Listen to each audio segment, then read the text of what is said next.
Do I want to have an intro for this? Yeah, say that. Say AOPA, want to come out here? AOPA, want to come out here? E3 just happened. Then do like a Yakuza gif. Alright, that's a good enough intro. I choked okay. on my water. Put my choking on water in there too as like a funny anime girl. Good. So E3, it happened. I didn't watch a lot of it. I want to say most of it, but I watched enough to know that this year was kind of ass. I watched more than I normally would, to be honest, out of any other E3. I watched more of it than I thought I would, and I found more games than I were interested in than like I thought I would be. I watched none of it. You made the now. best decision. You made the right choice doing that. Like, yeah. Just wait for all the trailers to come out. Like, just watch everything else elsewhere. Yeah, no, you're right, but at the same time, my dumb brain is like, ooh, the magic of it being live. Your goopy gamer brain. Yeah, that's the same thing with me. Like, I wanted to make sure I saw the Nintendo Direct one, but before we get into the Nintendo Direct one, I think we should start with the Summer Games Fest. Might as well start from the beginning. And so why don't you start us off, Matt? Because I didn't really watch any of this one except for maybe the tail end of it. I watched most of the Summer Games Fest. Let me just start off by saying Summer Games Fest, I didn't actually know it was part of E3 at first. I thought it was its own separate thing, and then I saw, oh wait, this is an E3 thing. And then it kind of made me think, ew, that was an E3 thing? But, so, I have the stuff highlighted here that I just want to go through because a lot of it wasn't interesting, but the first thing they revealed was Tiny Tina's Wonderlands, which is like the Borderlands spin-off kind of thing. I am excited for that, but at the same time, I was really confused with what they were trying to say because they're trying to sell it as like a Borderlands type game, but they're also saying that it's completely standalone and not a Borderlands game. Yeah. So like I got really conflicting thoughts with that. I think from what I saw, are they gonna do like an RPG more styled kind of a thing? Like they might. Where it's like, because I heard some stuff that like you're gonna make your own character or something. I think. Yeah, a customizable character. I think they said. Plus, I think you can use magic, which is something completely unheard of in those games. I'm pretty sure. Yeah. Yeah. Yeah. Well, this is all just like fantasy stuff. Yeah, it's but gonna be I'm weird. excited if it's like if it's gonna be like classic Borderlands stuff, like style wise. I think it'll be pretty good. They're gonna have frickin' who is it? They have Andy Samberg and who's the other guy? I just frickin' oh my god! His name popped into my head, but now I forgot it. He does Horseman Jones. What's the guy? Frickin' the cartoon with the horse and Will something. Will the Wisp. Yeah, Will. It's something with an A. Will. I don't know. Smith smithing. Is it a horse cartoon? BoJack. BoJack. Will Arnett. That's it. Oh, Will Arnett. It's gonna have Will Arnett in it, so they're getting a lot of like comedic actors and things like that. Yeah, and that's neat. So I think it'll be pretty fun. Jared has no opinion. You know what they should start doing with like character creators, because you mentioned a character creator. Games should just like start trying to like one up like Cyberpunk in terms of like how detailed you can get, like all the way down to like where you can like individually like tweeze and like rotate individual like eyebrow hairs and insert like individual pores. Yeah, like you can do that. Individual cells of my body. Yeah, like individual atoms inside your body. You can customize your white and red blood cells. Soon enough, you're gonna be literally able to just create yourself. Like it's gonna happen. They're just gonna give you the would you software like to make the scoliosis, game. or would you not like scoliosis? It's like you know how in older games they had like the things where you could take a picture of yourself and put on a character or whatever. Like the 3DS full body scan. Well, not even just 3DS, but like old like PlayStation games. I'm pretty sure as well, where like not PlayStation, but like PC games where you can put stuff. Like what I mean is that like it's gonna get to the point where you like in the future is going to be as like realistic as that, but like without pictures. You can literally You just step into a customize, box like, that they send you and it scans your entire body. You send in your The- literal DNA to be added as a character in the game. Yeah, they force you to take like 300 pictures as like all angles of your body, and they make a model off of you. Jesus. So what's the next game? Yo, mama. Shut the fuck Okay, up. so the next one I wanted to mention, it's not. I don't want to say much about it because there's not really much to say. But Hideo Kojima showed up, talked about the outspread stuff like that. What's a pandemic? Yeah, that's kind of stuff. And then like a trailer for a Death Stranding director's cut showed, but it wasn't a gameplay trailer or anything. It was like a little cinematic trailer, and it ended with Norman Reedusman emptying a box of oranges and then sitting inside of the box.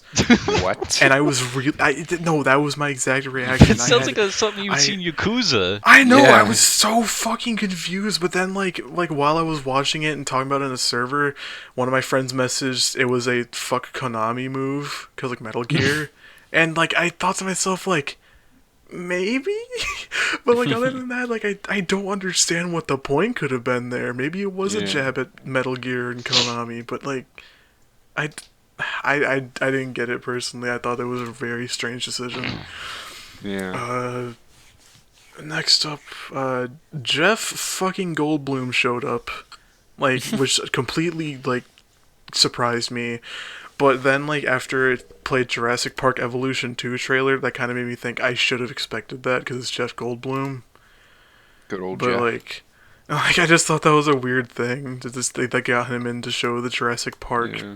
like 30-second trailer, and then he didn't show up again. Yeah, it was very strange, and like he did the thing that every single celebrity does when they show up at E3, and he went like I'm also a gamer. I played Call of Duty Black Ops or something like that, you know. Or you could be like the Google Stadia guy who was like, I'm not really a gamer, but I have played a lot of FIFA. Yeah, exactly. Or whatever No, it was. It was some like that's sports game. Every vibe. That's every vibe when a celebrity comes on Why stage. at can we E3. not get more Reggie Fils-Aimés in this world? I know, man. It's Reggie. crazy. Good old. I love Reggie. I do too. I miss the guy. After that, some lady showed up and started singing very well, but it was over footage of some game that looks really pretty, but I'm not really interested gameplay wise. It's called Sable. If you saw that one, it just kind of it's like a big open world game. Like, what was that one old PlayStation game? Like with the guy that's like the red fabric looking guy, Journey or something like that. What was it? Journey? Like when we're in the sand? That's not an old game. That's like a new one. Journey? Was it not? Journey's a new one, right? No, Yeah, no, so no. says it's for the No. PS4 if you're... What are you talking I see about? No, it came out for PS3. Journey. Did it? 2012 video game. Oh. Yeah. Is there an... Oh. Oh, it must have Okay. been a re-release. It came out. Yeah, there was Yeah, I probably was a gonna re-release. say. It did also come out for PlayStation 4, but no, yeah, Journey was like an older game, 2012. It kind of looks like that, but you know, since like we're in the future, kind of it's like better. future. It looks better, but at the same time, it's just this huge open world game that I would personally kind of get bored playing it. Where it doesn't look like there's an objective, at least not in the gameplay it showed any. But The game looks that's really beautiful, annoying about though. that one. From what Yeah, I it does look beautiful. It looks very good, and Dude, I gotta compliment it on that. Freaking games nowadays are just looking so like graphically, like so much better Yeah, than man, like totally. games from before. Like I love how like developers are just experimenting with art styles. Nah, man, Yeah. I think we need to go back to like ET graphics. I'm sorry. I mean, Yep. they're too fucking realistic. No, man. Come don't on. worry. Go back- Games go are back still to doing ET. that. We need to go back to like those 1950s computer, like MIT computer graphics. Where it was Listen, just like there are really certain primitive Pong. developers. There are certain developers still following that mindset. God, fucking. Next stop on the list. Okay, I'm just gonna I'm gonna try to go through this one quick because we all know. Okay, Among Us, that Among game. Us. Okay, now okay, forgetting the meme culture, forgetting the I like reputation the Among game has. I thought the game was fun, yes, but with this new update, I felt really conflicted because I'm really excited for it. The reason is it has a role system now where there's like a scientist role and stuff like that. Oh. And it gives me big Space Station 13 vibes, if anyone knows what that is. It was basically just Among Us before Among Us happened. And it was a lot more complicated. But like now that it's introducing that system, I feel like it might be Space Station 13 but a little more simple. So like I don't know, maybe like once that pops off and Among Us dies, maybe people will go back to that.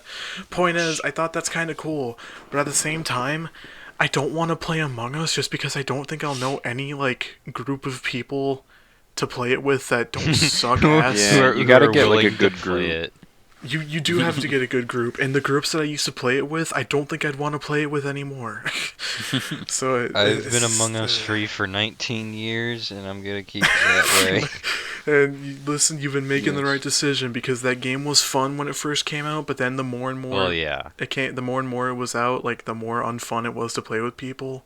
Well, yeah, and then all the memes. Just how mad people got, and dude. Also like it's how mad people got, and how fucking like with. how deep people looked into the game. Yeah. To like the point where like one wrong like little step you could make could be like, yep, nope, they're the guy. Yeah, there's always those like, tryhards that try to just be like, and like if they don't win, they get so mad. Frustrating. Like, Among Us tryhards. It just sounds funny. Oh, God, it sucks, but moving away from that one. Yeah, what's this coloring book one? I didn't see that one. I was skimming through the presentation. I don't remember what it was called, but in the Summer Games Fest, like a director of Sony or whatever showed up. I think it was, and they showed this. They showed this trailer, or like not even trailer. It was just a little bit of gameplay of this game that had like a cool like little coloring book style where like. It was all black and white, and like your character could like hit stuff or jump on stuff, and color would show up. It looked really cute. I think it's gonna be a PlayStation exclusive, which makes me cry and makes the SpongeBob face. But like, damn it. Yeah, I don't know. I mean, it looks kind of neat. I thought it was worth mentioning. I get why console exclusives happen. You know, to boost sales of a certain console. Yeah. But it always fucking sucks when you get a primarily PC gamer or Switch gamer like me, and you see shit coming out on like only on like Xbox or PlayStation, and it's like, I don't really want to spend like 500, 600, however much those cost, the consoles cost. Just buy it, Jared. Just for one game. Fork over the cash. Just buy it. No, like, I actually completely agree with you, Jared, because I don't think I've ever been in the situation where a game has come out for a system that just made me like want to buy the console. Okay, the only the only time that ever happened to me was when I was a kid. Always wanted to. Hold on, I'm not done. It was before Unleashed happened. Oh, okay. I always wanted to play Sonic 06 because I thought it was the coolest shit, and I still very much respect Sonic 06 for what it attempted to do for Sonic, but that's a story for another day. Yeah, that's a But my main point was the only game, or one of the few games that made me want to get a console other than a Nintendo console, was Sonic 06, Sonic Unleashed, and Sonic Generations. The only reason I wanted an Xbox 360, and I think it was, I don't remember who gave it, because it was just given to me for free. I think it was like my cousin or something. But the only game that really got me to like be like, I want an Xbox 360 was Sonic 06, I would say, and Sonic Unleashed. But nowadays, it's just like, I don't really want to fork over the money for a console that I'm only going to play one game for. Yeah. Or maybe 2-3 games for, depending. Because I don't know what's going to come out. Because I really don't, the only games I buy, like, console-wise anymore are Switch games. But enough of that tangent. It's, yeah, no, I think, but like also speaking of like console exclusives, this other game I saw that I wasn't interested in at first, but actually kind of like, it piqued my interest a little bit. Salt and Sacrifice. It's another one of those just like 2D Dark Souls games, but the thing is that it has co-op, and that's kind of made me think like, oh damn, now that it has co-op, I'm kind of thinking, oh, that might be fun to try with someone. But then I saw it's PlayStation exclusive, and I was just like, well, Awesome. I'm not gonna get that just to do Great. that. Like, cause not only would I have to like get that game just to do that, but if I want to play co-op, I would have to also rely on someone else to get a PlayStation and play it. Like, it's not worth it, man. Actually, What's going Little on? Big Planet made me want a PlayStation when I was a kid. I always wanted That's to play true. Little Dude, I Big used Planet. to play that all the time. I did too. I had it on my Christmas list one year, and I didn't end up obviously I didn't end up getting it, but Yeah. I don't know. It's because the PlayStation 3 was expensive as fuck for no reason. I could probably just fucking emulate it. That's what I did with Parappa the Rapper 1 and 2. Yeah, but also I did think about emulating Little Big Planet, but for some reason I didn't because it doesn't feel the same without the online community levels. Oh Yeah. yeah, like, I used to watch a ton of But- videos of custom levels. I was like, oh my god, it's gosh, so yeah. cool. I used to play Yeah, but them all. here's a problem with that. I'm pretty sure the servers for those shut down Yeah, already I mean, anyway. that game's pretty so- old. Yeah, so But that can't anyway. really happen, and no matter what. But ignoring that, I'm only gonna mention this next game once because it shows up like 3 more times in different showings. Chivalry 2. That game looks neat and all. I was a fan of the first Chivalry when I watched Game Grumps play it back when John was there and everything. It looked fun and gory and shit. It was a fun time. Yeah. Chivalry 2 came out. It came out a week before E3, and then I was just like, "Oh, we're seeing Okay. this here." And then it showed up many, many more times, and I'm like, "How long do we have to spend talking about this game that already released?" I get once for publicity, but other times it feels like they were paid to do it. Like, Yeah. fucking. Next one I have highlighted is Valorant, but I have no idea why that's highlighted because I don't remember highlighting it and I don't give a shit about that game. So moving on, I genuinely don't know. It why wasn't that's me. there. I don't know anything about Yeah, Valorant. I must have just accidentally highlighted that, but did I just fuck up the entire doc by doing that? No. Oh. No, okay, I just added that. Alright, next one. Stranger Things and the game Smite. Smite is a game I never cared about just because it was another MOBA. But now that I'm seeing all these crossovers, like before I saw this one, I saw Avatar The Last Airbender in that game. What? And that just gets me thinking of all the weird crossovers in that specific MOBA, and that kind of got me wanting to at least try it once. Just the fact that they literally got a Stranger Things character in there. No, like a multiple Stranger Things character. I thought that was kind of neat looking, and that makes me like kind of respect it as a whole, and that actually kind of makes me excited to see what other crossovers they do. I looked up But, Smite crossovers just now, and one of the videos to pop up was SpongeBob crossover is coming to Smite. No. So get ready I for the SpongeBob SpongeBob Smite. crossover. Oh, we're on a MOBA game. Mr. Squidward, we're in Smite now. You best But be on Mr. your Crab- best behavior, Mr. Squidward, or Mr. else you're Krabs, I fired. call top lane, Mr. Krabs wins. Fucking. Oh my god. That's stupid. Okay. I have a lot of games here in a row highlighted in red, but that's only because I'm not joking you. Like I got a lot of this information off of like those like videos that's like this entire showcase but in this many minutes. And the videos I was watching were uploaded by IGN, and like for each title they revealed there was some gameplay with it. But with all these games in a row, there was only titles and absolutely zero gameplay, and I was like, that's weird, maybe they're just not showing it. And I went to the presentation, and no, they were all titles with no gameplay. Like, literally just title reveals, and I'm just thinking to myself, Okay. what? Like, why? It sounds okay. like a case with what was it? I can't think of the. Hold on, I gotta scroll through this and find the name of the game Yeah. again. It was the one that had the really like dumb self-aware trailer. The Ascent? No, or Not the Ascent. Oh, it was Outer the Worlds ti- 2. Outer Worlds 2. Oh yeah, Outer Worlds too. Because they're like the only thing done we have is the title. I think a lot of that of just like getting something out, I think is just to please like the shareholders. I think Yeah, investors. that's yeah. what it is. Like I'm just to sure it show they is. have something in development. Yeah. Yeah, But just so they can be trusted. yeah. But like I just always thought it was kind of dumb looking at it. I was just like, I don't care about these titles. The only one that slightly interested me was Payday 3, but that wasn't even a Yeah. title. It was literally just an image. The next game, it's not one that a lot of people would care about, I'd expect, but the Anacrusis is a game that like it basically just kind of looks like a Left 4 Dead kind of game, or like Killing Floor or whatever. Mm, But I have a huge soft spot for those games just because of the memories I have with them. yeah. So when I saw this one, I thought it kind of just looked like one of those games. But at the same time, I don't know. The style kind of looks neat. Like it has a little bit of a cartoony look to it, and I just thought I thought it was worth kind of like peeking at. I think it's a fun time. Those games are always a fun time. Mhm. What's next? Oh yeah, Blood Hunt.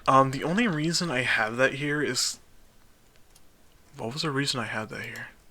Isn't that the vampire one? Actually, yeah, it's one of the vampire ones. There's like 2 vampire Yeah. games I have highlighted, but I thought that, I don't know. Oh yeah, no, I'm looking at the trailer now.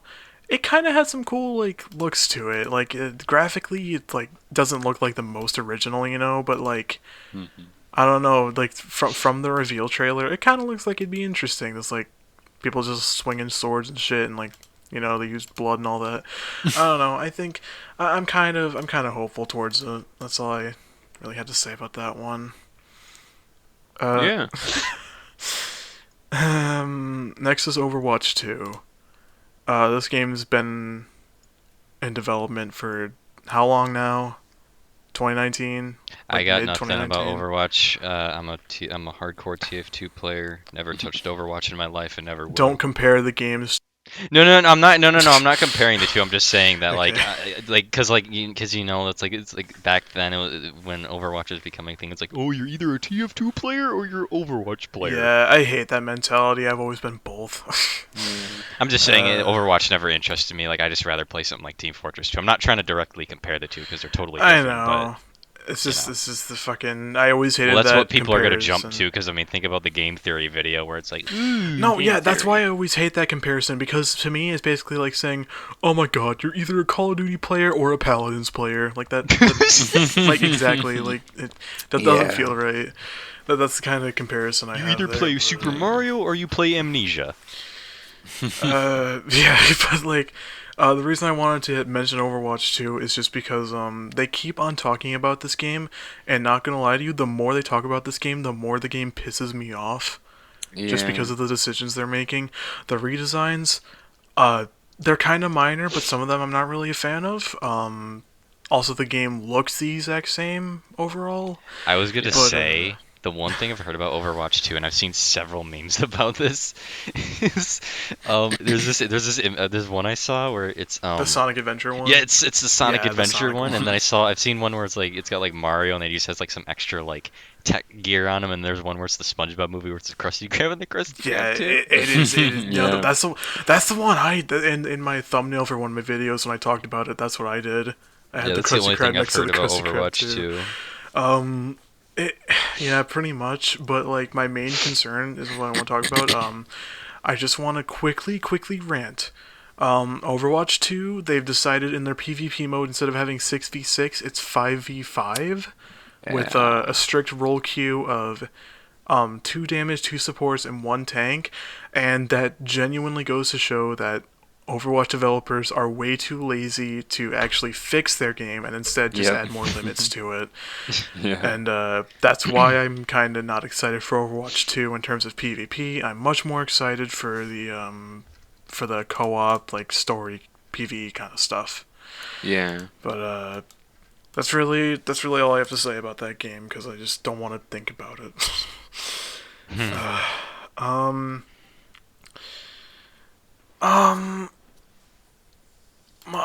Monster Hunter, the new Monster Hunter game. I want to mention that just because this was, fuck. I feel like that in the past, in 2019, there was a certain game that kept on getting like T's and T's, but was showing up in like almost every single like showing.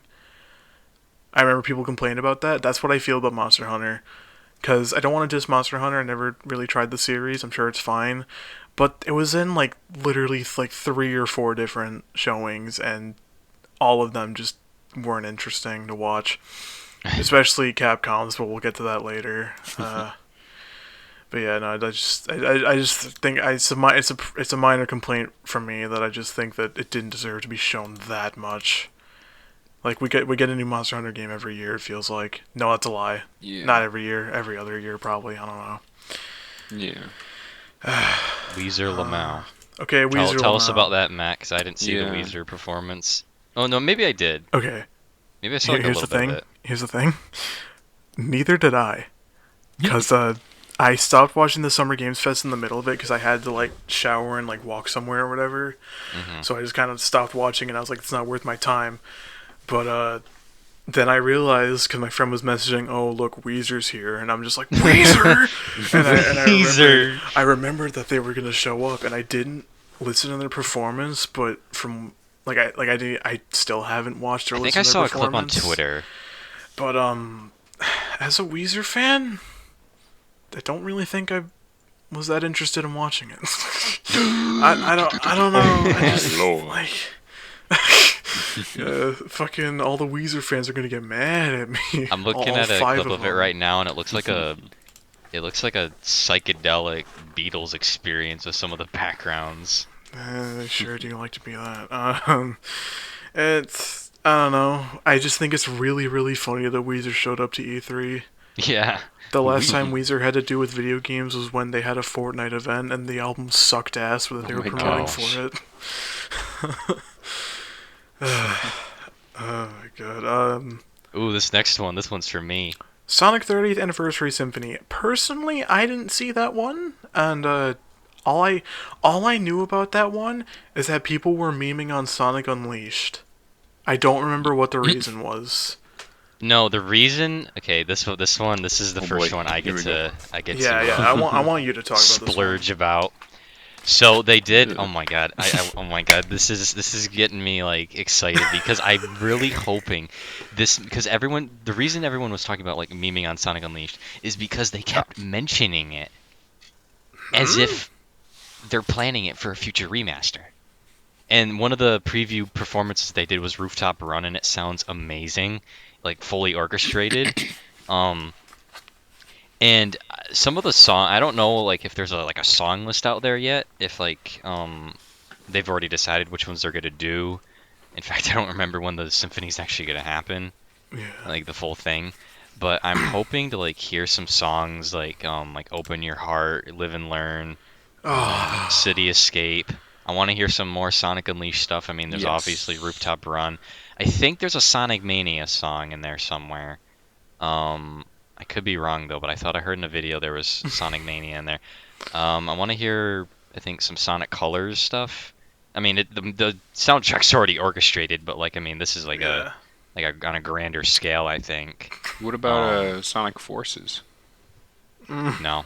The game didn't Sorry, have I'm music sorry. as far as I'm concerned. It's Sonic Force, Sonic. I have a feeling they're gonna put at least one in there, just because it's Oh my recent. gosh. But at yeah. the I want same- someone to name one memorable track from Sonic Forces. The thing about Sonic Sonic Force's goes to the soundtrack fridge. is it just sounds ear grating to me. Especially the classic Sonic stuff, it just sounds bad. Not even like there's this old meme that I can remember ever since I was a kid. There was this meme. I'll see if I can find it. And it was like, it doesn't matter the quality of the games, but we know the music will always be good. And it's just like one of like Yuji Uekawa's like Sonic drawings, and it's like him shrugging or doing something, and it's just like this old ass meme. I remember that image that always showed up anywhere. But yeah, those are some of the songs I'm hoping to show up, and that's why everyone was mentioning Sonic Unleashed, is because like just the amount of times they've mentioned it, and the fact that they're acknowledging it in the first place, because it was kind of like the redheaded stepchild of Yeah. Sonic games right now, just because like Yeah. you get because you're getting all these other games ported to PC, like Yeah. Sonic Lost World, Sonic Generations, now Sonic Colors is coming to PC. Why hasn't Unleashed made it to PC yet? I mean, Sonic Adventure 2, all those games have made it to PC, like all those back catalog things. So that's what I'm hoping for, kind of coming from the symphony. I mean, I don't know if I'll Yeah. listen to the full thing, but I think I will at least definitely check it out because I'm intrigued to hear what some fully orchestrated versions of like Genesis tracks would sound like, and Yeah. some like new versions of the Unleashed, or maybe like Colors or whatever else they have planned. So I'm looking forward to that. Yeah, man. Yeah, man.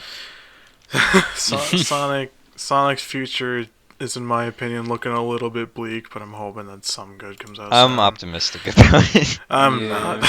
I lost my optimism a long time ago. Anyway, enough about Uh, Sonic for now. okay, Sonic. real quick, I wanted to mention Evil Dead the game. What? Uh, I'm not joking. As soon as I saw that, I felt so fucking excited, just because like I didn't watch the Evil Dead movies in full, but like I've seen stuff on them and everything that just Yeah. they look so fun, and the fact that they're making a full fledged like game just like kind of based off the series, which is probably not going to be like fully based off the movies. It looks like some kind of co-op game, like a Dead by Daylight kind of game or something, but like. I don't know. I'm really excited for it just because Evil Dead content. I love it. Yeah, I feel like they'll have a lot of fun with it, probably. You've heard Yeah, of no, Evil they probably Dead. will. You've heard of Evil Dead, but where is Nice Dead? Or Nice It'll Alive? happen. Nice. It'll happen. Nice. Nice. Nice living will come soon. Nice living. Elden Ring, don't care. I'm gonna rile up someone saying that. Okay. You were the one who highlighted these Oh, next ones. yeah. I didn't put Let me these fin- ones, so I'm let me gonna leave finish these it. up to you because Let me I don't finish have your much to Kit say. Kat. All right, yeah, Hold on. I don't have anything to say about these So, ones. these next 4 games. Hold on, let me chew my food before I Yeah. start talking like my mom Don't- always told me.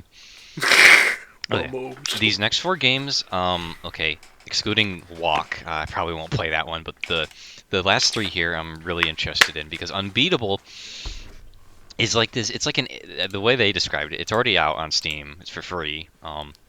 Overwhelmingly positive reviews already. Um, it's like this anime, like kind of inspired game. Like the art style looks pretty unique. It has like a kind of like a lot of like the UI and like menus have like a film grain effect on it. And it kind of like makes me think of like old like 1970s or 80s with like the font choices, and just like the general like kind of wear and tear effect on a lot of the menus and just the visuals in general. It's kind of got like a mix of a 2D anime art style and like 3D maps that you can explore. And it basically takes place in a world somewhere in Japan where music is now made illegal and you have to perform these underground concerts. And it's basically like a rhythm kind of adventure game where the theme is like heavily reliant on nostalgia. From what I've heard, I'm gonna probably play it sometime this week because I just installed it before we started doing this. Um, but it looks really cool. I really like the art style. I mean, obviously I'm pretty biased because I'm a fucking weeb, but um, just in general, the game looks really interesting, just from a visual standpoint. And a lot of people are saying that the music sounds really good, and they want to pay for the game. I guess they don't want it to be free. They want to actually like pay for it. But Yeah. um, I don't know. It seems like it would be something really cool to um, try out and see what's going on with it. I mean, obviously, I don't think it's going to be for everyone, but still, its visuals are very impressive for the type of game it is. I would say they're pretty ambitious looking.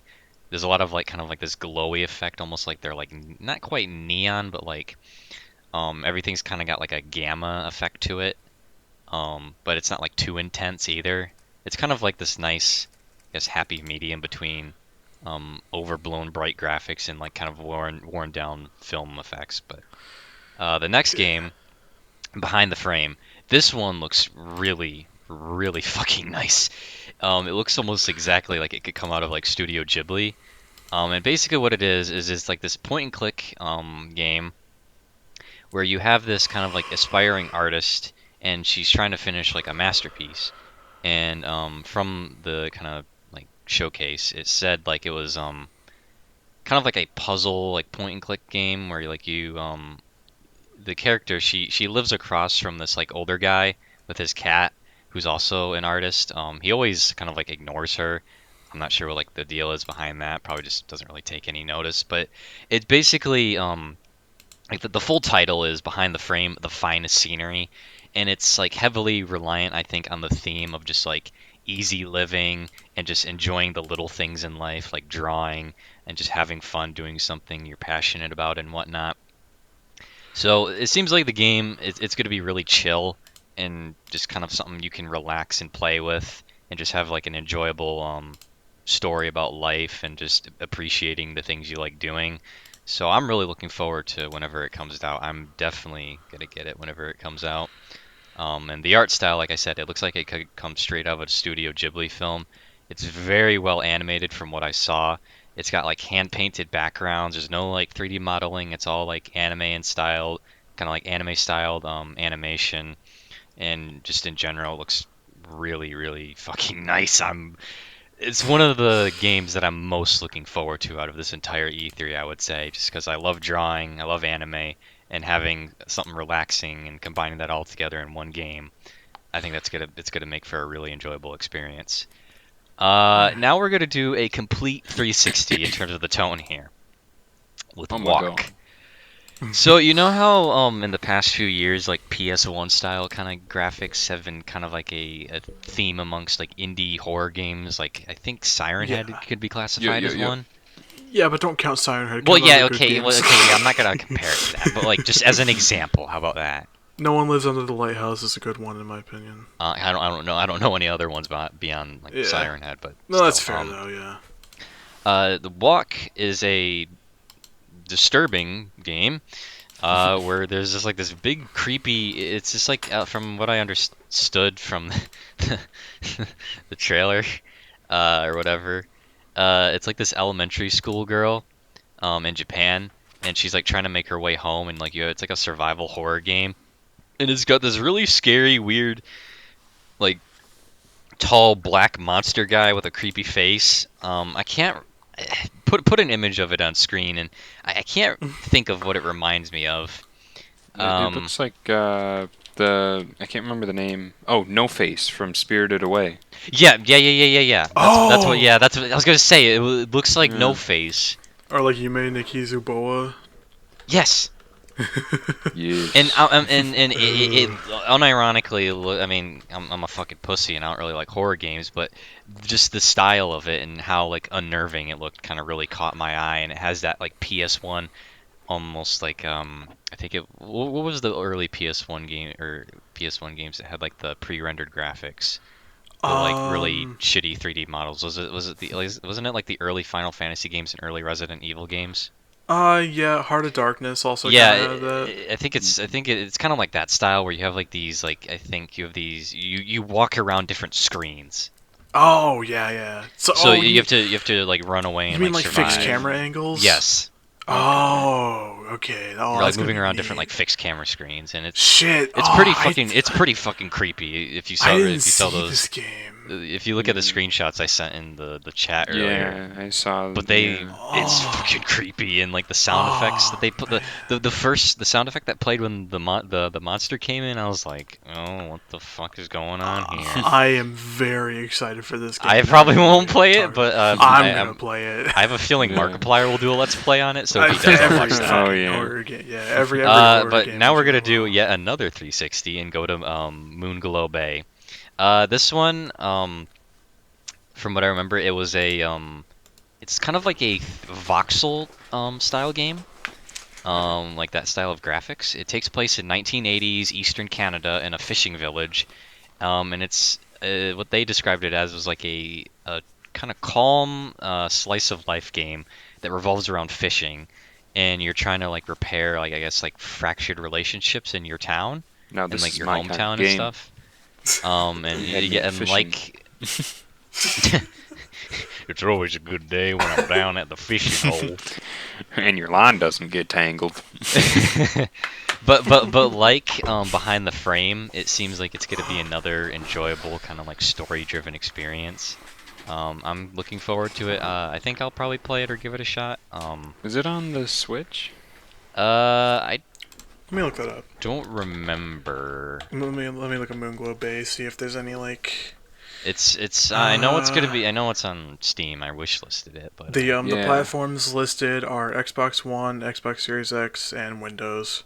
okay. Oh yeah. Okay. So, So, but I mean, it might be ported to the Switch later on though if it's successful enough. that's gonna all I add that really to have my to say wish about list. Moonglow Bay. There's Yeah, the graphics I didn't are look into it too looking much, really but cool. the visual style Yeah. looks pretty nice, especially for being like voxel kind of Yeah, style. I think yeah. is what you would call it. Well, Dude, that's like good. like I said before, like freaking so many games now are just experimenting with graphics. Like Hmm even AAA like studios are trying new things. I was gonna and say, things. if there's one thing that's come out of this E3 that's been positive, is developers are really doing a great job at utilizing the next gen hardware. Well, obviously aside from Yeah, like pixel art games, 'cause, Yeah, yeah. but yeah. just like the ones that are meant to look really good do look Hmm. really good because they're taking advantage of that next gen hardware. So this year definitely has some E3 at least in the next few years. We're gonna have some really good fucking looking games. Yeah, no, I'd certainly say Yeah. that developers are making great use of the new Hmm hardware and shit. I think that we're definitely heading into like a new kind of like future of graphics and hmm stuff. It's But it's pretty neat. my tangent is over for now, and I'll hand it back over to you, Matt, for Ubisoft. Well, Ubisoft. before we move on, I just want to say Ubisoft. overall Ubisoft. thoughts on Summer Games Fest. I don't really feel bad about missing most of it. Oh, there were Yeah. a few reveals that kind of interested me, but overall, I was just like, it was fine. I genuinely just Yeah. kind of think it was okay. I was gonna say, yeah, I think it was presented pretty well. Like I think it felt the pacing Yeah. felt good. There wasn't like any bullshit, and um, I thought there wasn't really any filler. They didn't really spend too much time on a certain game or multiple different games. But I'd say it was, mm, I'd say about a 8 out of 10 showing for Summer Games Fest. Yeah. Can't really give it. I didn't watch it. I Sully's personally, rating is I didn't watch it out of 10, but it sounds pretty cool. I Yeah. personally can't really give it a number rating. All I can say is that I feel like it was better than some of the Well, I showings. mean, yeah, I'm just kind of pulling a number out of my ass. Yeah. But I'll just say it for the sake of ease of understanding of what I'm trying to get at here. I give it a. It's fine out of 5. It's fine. It looks fine. It looks fine. I'll give it. We're gonna hear a lot of that in his next video. Boobysoft. All right, Ubisoft. Okay. There's not a lot to talk about here. I mean, there's not a lot of games in general, so I feel like I should talk about some of them that I didn't highlight either. But like, okay, quickly, Rainbow Six Extraction looks like a Rainbow Six game, but it's apocalypse themed. Might be interesting. Don't know if I'm gonna play it. Rocksmith Plus. I love Rocksmith just because I think that it's a really good idea having a rhythm game that's where you play an actual guitar and like it teaches you how to play it. I have a Rocksmith game, but I just haven't been able to play it because my old computer I used with it just wouldn't let me for some reason. But I haven't tried it with this one yet. Hopefully it'll work. But yeah, I'm glad about the new Rocksmith game, Rocksmith Plus. Riders Republic. Jared mentioned this one in the chat earlier. I think I didn't highlight it just because I didn't think much of it, but in all honesty, it does kind of look like it'd be a fun little like sports game romp because like it doesn't look like it's a sports game that's taking itself like extremely seriously or anything, Yeah, which I was kind of gonna makes me say like it. it seems like they're really in from the trailer. Um, it really. This Kit Kat's pretty fucking good. Okay, yes. It seems like they're really pushing the fun factor here. Like they're really prioritizing the fun. The fun factor. meter is going up. Yeah. Yeah. The funometer.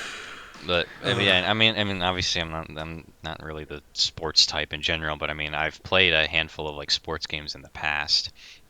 And the main one being like 1080 snowboarding on the N64.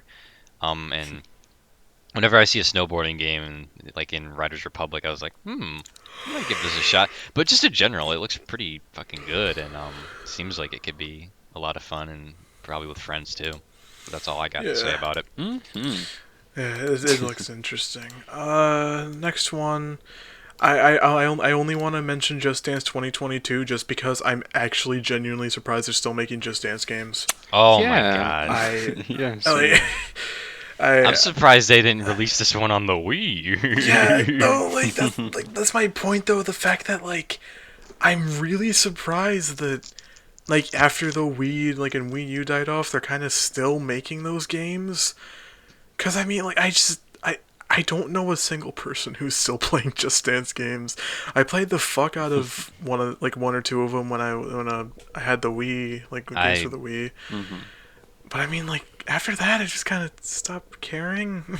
Yeah, I never got into the whole Just Dance craze. It was never for me.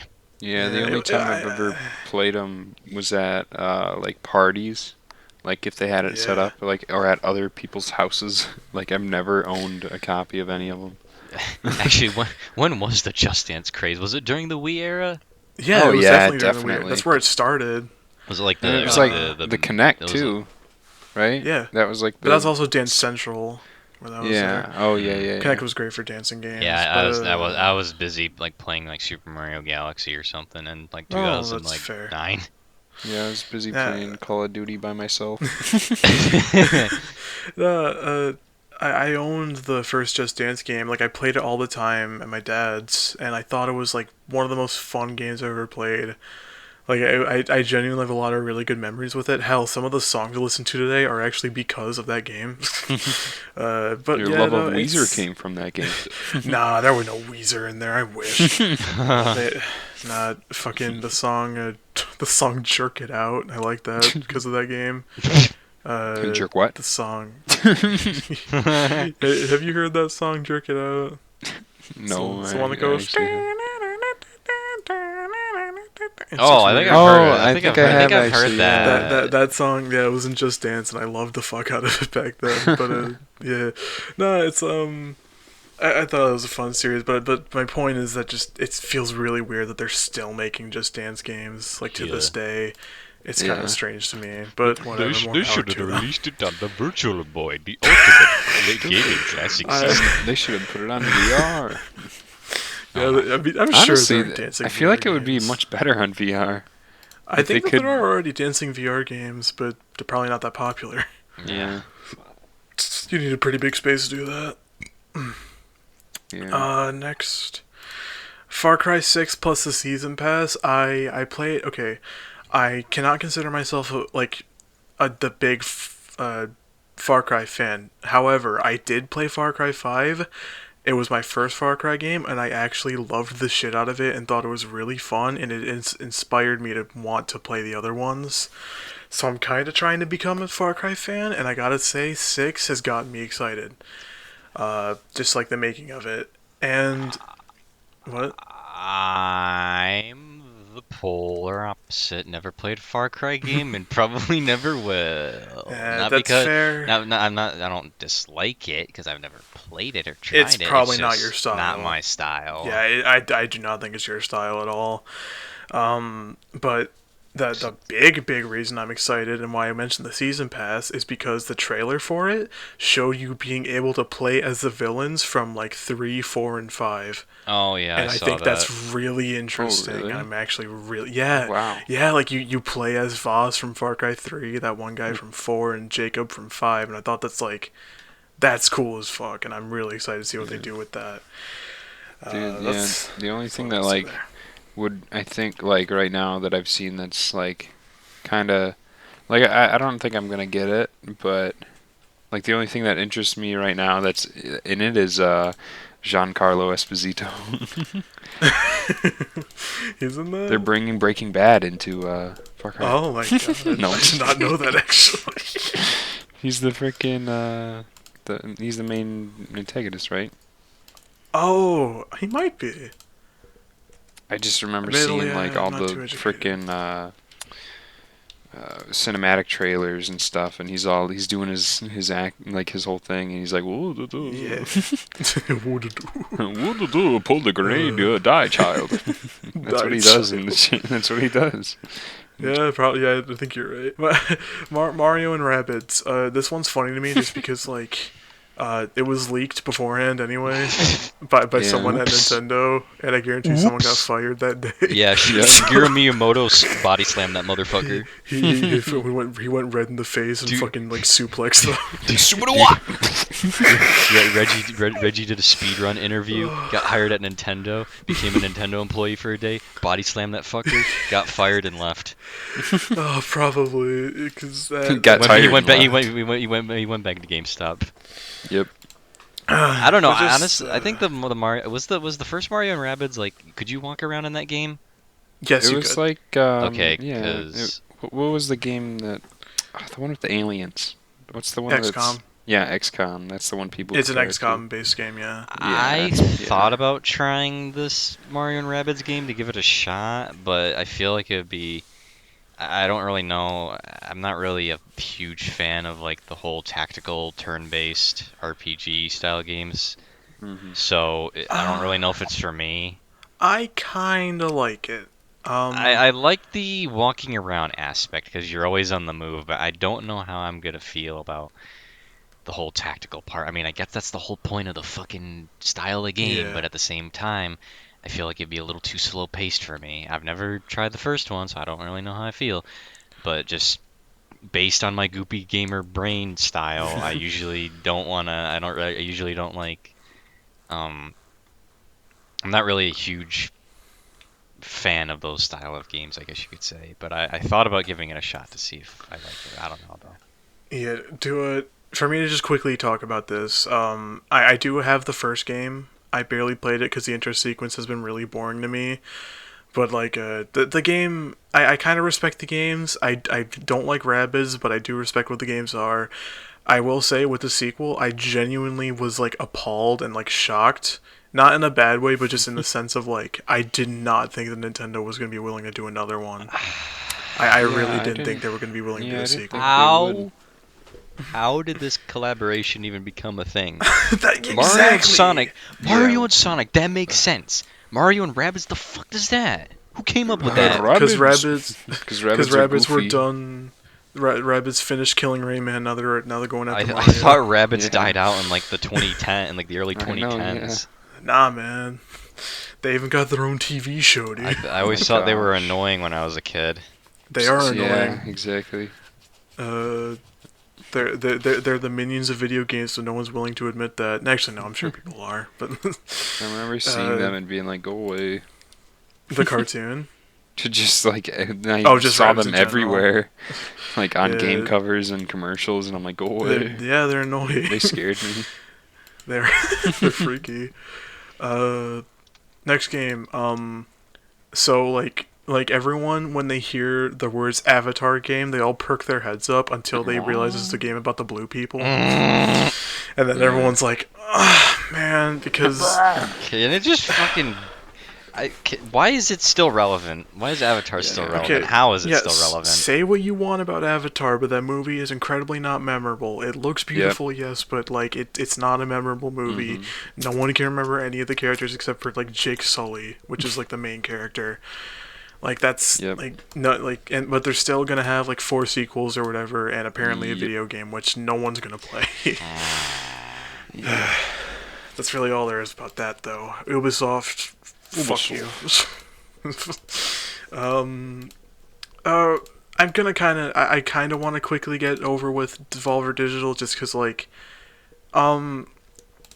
Devolver's a really weird thing to me because every year they try to be funny. They try to have like a big funny something thing. goofy this year? Yes, they did. They had a whole digital thing where like they were acting out stuff. I didn't Like it was really all like it too recorded much. footage. Yeah, Jared didn't like it. I didn't watch all the funny stuff, so I It don't have an just- opinion. I probably wouldn't like it that much. The only thing I really appreciate is them kind of making fun of game subscription services, cause like you know you play EA Access, all that shit. I think it's kind of Yeah. fun making fun of that stuff. So they jabbed at it, which I appreciate. But Devolver, regardless of what you think of them as a company and like how unfunny they are and shit, because I think they're also kind of unfunny. Fall Guys. And Fall Guys. I will say, I think that most of the Devolver game, most if not all of the Devolver games that they showed this year were actually like stylistically pretty interesting. I don't know if they're games that I'm gonna play, or at least not all of them, but they look like at least they kind of look neat stylistically. Specifically, Wizard with a Gun, that game. It kind of looks neat visually, but also the gameplay looks okay. Don't know if I'm gonna play it at all, but I don't know. It looks fine. Um, I I don't remember which one it was. There was one of these that was first person and kind of looked like a Doom game. It might have been Demon Throttle, but I don't remember and I don't really want to check because I don't care. But point is, I think Devolver usually does have some pretty neat stuff to show, even if they do it in a pretty unorthodox way. Yeah. So yeah, Devolver, cool. Oh yeah, guess. what Good would for you you rate? guys. What we forgot to rate Ubisoft's presentation. Oh, my ranking is a fuck you, Ubisoft. My rating is like a fucking, I don't know, 6. Who cares out of 6? I don't. Yeah, I don't even remember much of it now. Uh, It wasn't really a ranking- memorable presentation. Yeah, my ranking would probably be I don't know, I didn't watch it. yeah. The patent is, I don't know, I didn't watch it. Devolver, I would give a rating of 4. I didn't think it was funny. It was Damn, dumb. went from 6 to 4. Holy cow. Well, I In a just mere- in a mere it felt like 30 it seconds. felt like they spent like more time on the Wow. jokes and the skits. They than the, they did. They definitely did. it wasn't for me. It just wasn't my style. Yeah, no, that's- for that's me, And none of the games piqued my interest either. So yeah, for me, I'd say, I don't know, I didn't watch it. But now that you saying that for some reason just made me remember Demon Throttle isn't the first person game. It's like a weird top down pixel one. It looks interesting. Point is, dumb Devolver, fuck Devolver. Next one I wanted, this requires little to no talking. Gearbox. Gearbox had nothing. Like 90% of it was filler. Did Like they? Was it? they talked about Tiny Tina's Wonderland a bit, Yeah. but like other than that, They talk about it was the all movie? just kind of filler. The I don't even know if they Borderlands talked movie? about the movie. Like, I didn't watch it just because it was all just footage of people Yeah. talking, and I'm just like, I don't really Yeah. care. damn, I- I thought Gearbox was gonna announce Half-Life Blue Shift 2. Yeah, me too, man. Nah, this might be an unpopular opinion, but save the movie talk for not E3. Yeah. Like E3 has always been like a video game kind of stuff, that kind of thing to me, and it's just like if you're not going to show games, you're going to talk about like movies instead. It's just kind of like, why not just save that for its own thing at that point? Exactly. Because people go into E3 wanting games, they don't go in like wanting like just general news. Save that for its own thing. People who want the movie will go to the own thing about it. But also needless to say, I think the Borderlands movie might be interesting. So, Yeah. So next, Xbox. Xbox and Bethesda did have some pretty cool stuff as far as I've seen. I wasn't there to watch it because I was out that day. I was doing stuff. But when I came home, my group chat told me, "You missed nothing."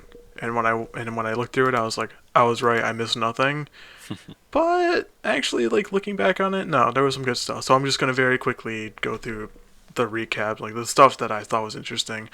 Back for Blood. I used to hate that game just because I thought it was a Left 4 Dead clone until I realized that Left 4 Dead developers are working on that, and it was probably because Valve didn't really want a Left 4 Dead 3 or something like that. Yeah. So Back for Blood is practically our Left 4 Dead 3, and that kind of makes me excited for it. So yeah, that's cool. Yeah. I'm, Sea of Thieves. Wait, what? Oh, sorry. I was no, just no, no, gonna no. What were you say saying? that Yeah. I'm kind of excited for Back for Blood. Like in the beginning, I was real skeptical because I heard like just from everything I saw and heard, I was like, like is this gonna be as good as like Left 4 Dead? And like I still don't know. Like we still don't know, but I feel like it has potential to. To be good. me, it seems like Left 4 Dead on steroids in terms of like Yeah. how much more extreme and fast paced everything looks. Personally, Yeah. myself, I could only really see myself playing the regular Left 4 Dead. I don't really think I'm interested in Same. Back for Blood, but Mhm. I mean, you can fucking tell the people who worked on Left 4 Dead worked on Back for Blood. Yeah. Oh yeah. And like that alone kind of just makes me want to try it out to see if it lives up to Left 4 Dead, because I want to believe that it does. Just Yeah. because like I've been wanting new Left 4 Dead content for a while now. Have you, Matt? Huh? Okay, fine, okay, fine that I don't like it anymore. Next, though, Sea of Thieves. I do own this game. I haven't played it yet, Yes, but what? I haven't played it yet. I've been waiting to play it, but I just really want to.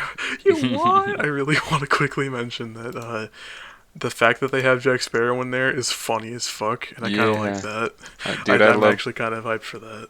I love playing Sea of Thieves, and like I can't wait to see what this like the Jack Sparrow and everything. See what that's all about. Yeah, that looks neat. I'm excited for it, even though I haven't played the game yet.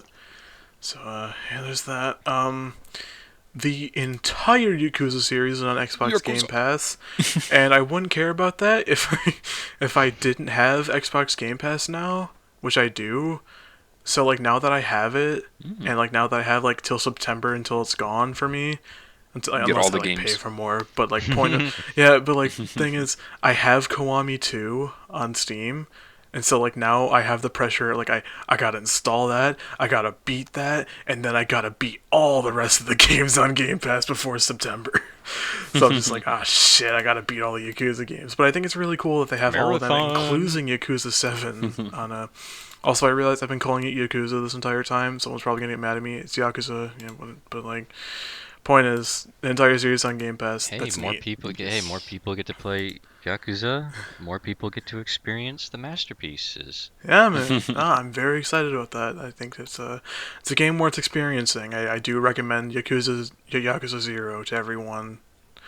I think that's probably my favorite so far. And then they get to hear the kid you do the fun song. They get to they get to see him go.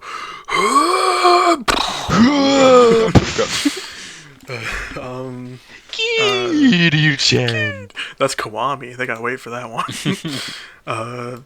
So next, Battlefield 2042. Battlefield 2042. Oh no! I don't have a lot to say here.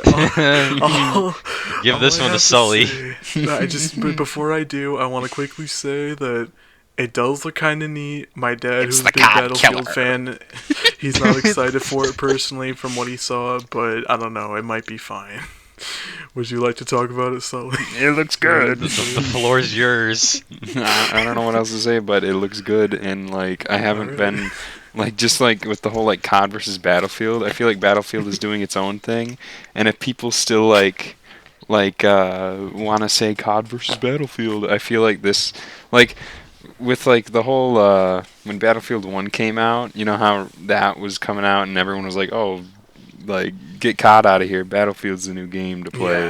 Yeah. And then Call of Duty Modern Warfare came out and everyone's like, "Oh, back to COD." So like Yeah, I pretty feel much. like now we're back on the whole like, "Oh, goodbye COD, hello Battlefield." It's the old switcheroo again. Yeah. But like everything Yeah, about the it's game fine. looks so good, and I can't because I've never played a Battlefield game other than Battlefield 1, and Same. loads of people had like, and I never play. I had it on PlayStation, and I don't have like any of like all my other friends have like Xbox, so I couldn't play with them. So I played it by myself basically, just online and stuff. But I didn't still have had fun with crossplay? it. Or maybe they did. I don't know, but I never played with anyone. Like even on early Call of Duties, like on the PS3 and stuff, I would just play by myself. Call of booty. Shut up. Shut up. Shut up. But Freaking yeah, so I'm super stoked to play it and like play it cuz with all my buds and yeah. Can't well, wait. I am glad that it looks good. The What? I was just gonna say graphically it looks good. Oh I probably won't play it because the only shooter I'll play are like World War II shooters and TF2 because I don't like. I'm a person who's never played a Call of Duty game in their entire life, and just because with Call of Duty and Battlefield they feel way too competitive for my liking. I just prefer casual shooters like TF2. So, Well, Jared, lucky for you, a bunch of people are saying the next Call of Duty is going to be World War II, so Didn't they already make COD World War II? They did. There's like 50 Call of Duty games taking place in World War II. Yeah, literally, all didn't the like the first the games. first three, the Were first World War four, II. the first four were all World War II, Yeah. I think. Yeah, but Or then no, they no, no, literally no. The released first one, three, and then like the next one, the fifth one. and then they literally released one like a few years back called Call of Duty Yeah. World War II. Yeah, So exactly. like there's like 50 million of them. Like if I played if I played more COD or Battlefield, I would play it for the single player campaign. I wouldn't play it for the multiplayer Yeah. because I don't like how competitive it is. Yeah, I Or played. how serious zombies. people take it. Yeah, there's a lot of good campaigns in Call of Duty But games, like from the my Black Ops understand- series and like Modern Warfare. Those series, those are good campaigns. But from what I've heard, like what you said about Cold War, like they don't really prioritize single player. It's a very Yeah. short ordeal, and it's like, why would I spend $60 on Yeah. when I'm only going to play 50% of a game? Yeah, that's the Yeah. thing. Like with Call of Duty, you're getting like they're basically putting like instead of just taking like one single player game or one multiplayer game, they're taking like three or like because they have zombies and other like side game modes too now. So like they're basically taking like three games and compressing it into one kind of a thing, Mm-hmm.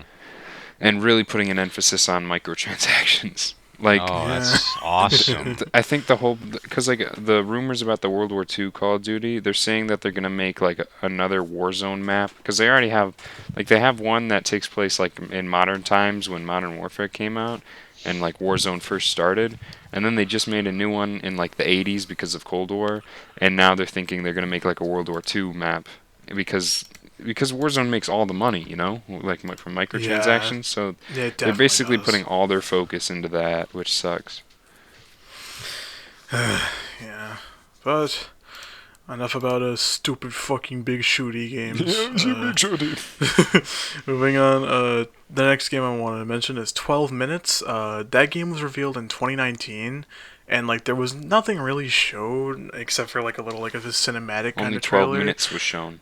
Yeah, in total probably, but they kind of showed it again, and I'm honestly really intrigued by the concept of it. From what I can understand and from what I hear people theorize, it's like a game where you're like people are coming to kill you and your wife or whatever, and you God. have to like relive.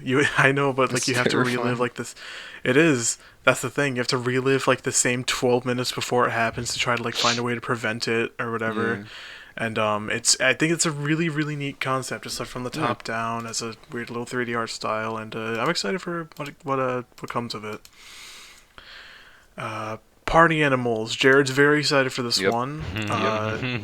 And while I am also excited, it makes me sad because it looks just like Gang Beasts. In fact, Yeah. it looks exactly like Gang Beasts.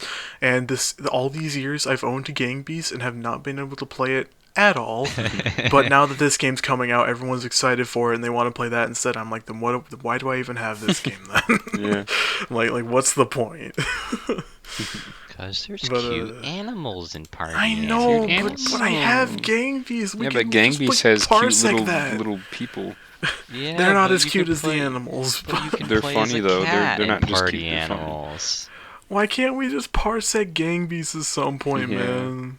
Like, I have the game. We could just do that Well, easily. if I buy it for you, will you give it a chance? I mean, of course I will. No, I'm down to Yeah. give the game a chance. It's just that I'm mad that, like, I've had Gang Beasts all this time, and then the new Gang Beast comes out. New And Gang I can't Beasts play the one that dropped. I own. Yeah, exactly. Gang Beast dropped. But that's my little complaint. The I game looks like good, though. I like how cute everything looks. I like that you can play as a kitty cat and you can like swing around stuff, and I like the like how it looks very like physics oriented. Same and thing with Gang moving up. Beasts. Well, okay. I know. I was just about to say that. Calm down. Do they have a gorilla in Party Yeah. Animals? I hope. Oh my god, they fucking do. hope. They do. Okay, I want to Oh, play Party okay. Animals. I saw the cat. Alright, and I it was wins. It I was wins. already hooked Party on the Animals cat. win. Alright, It yeah, no, wins. fuck Gang Beasts. Gorilla. Guerrilla we warfare. Party Animals. Gorilla Goldberg. But yeah, Party Animals looks like it'll be a fun time with Dude, friends. there's a They probably crocodile look with forward to it. freaking sunglasses and a chain. Of course I'm taking Party Animals. Next game is Somerville.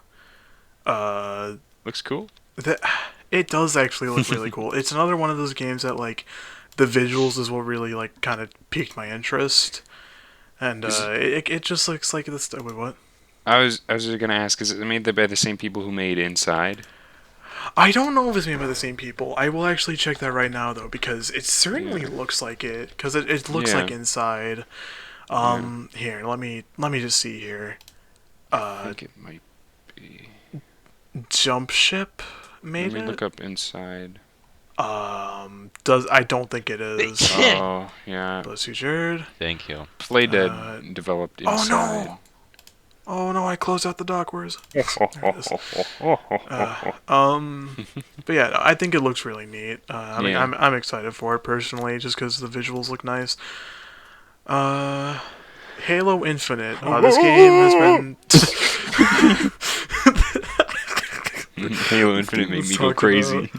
This game was talked about for a while, and I am excited for it. I love the Halo series, even if I haven't played all the Halo games yet. I'm very excited for Halo Infinite. I've only played a Halo game once, and I think it was like Halo 3, or it was I one of see. the. But I played it for like 30 minutes because it was at a friend's house, and we just Well, like yeah. killed each other. And it That was, is a lot of people's experience with the Yeah. game. but it was amazing, but like I'm super stoked for this new one because just graphically it looks amazing. Like compared to like the other Halo games and stuff, it just looks like the equivalent of like a Sonic Mania kind of a situation where like or like a Mario Odyssey where it's kind of like it looks like just like a good culmination of a lot of the past games, but like also like doing its own kind of thing. Like it just looks like a new Yeah. game, like a new experience. That looks fun. Yeah, man. It looks very good. I will say I was one of the lucky folk who were born in 2002 to own a classic Xbox. Xbox. And Xbox.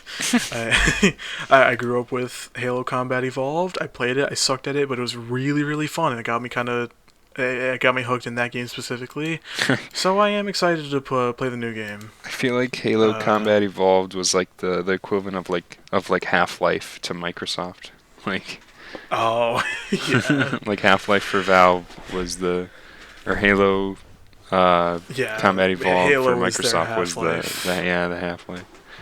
But dude, So one you're thing probably about right. the new Halo Infinite is I didn't even know until like, well, I guess when did they announce the free multiplayer I think thing? it was like at this E3 showing. Okay, because Yeah. yeah, freaking, I heard that, and that is like one of the best announcements I think for like a game of this like degree. Like it's Yeah. like it's so weird to.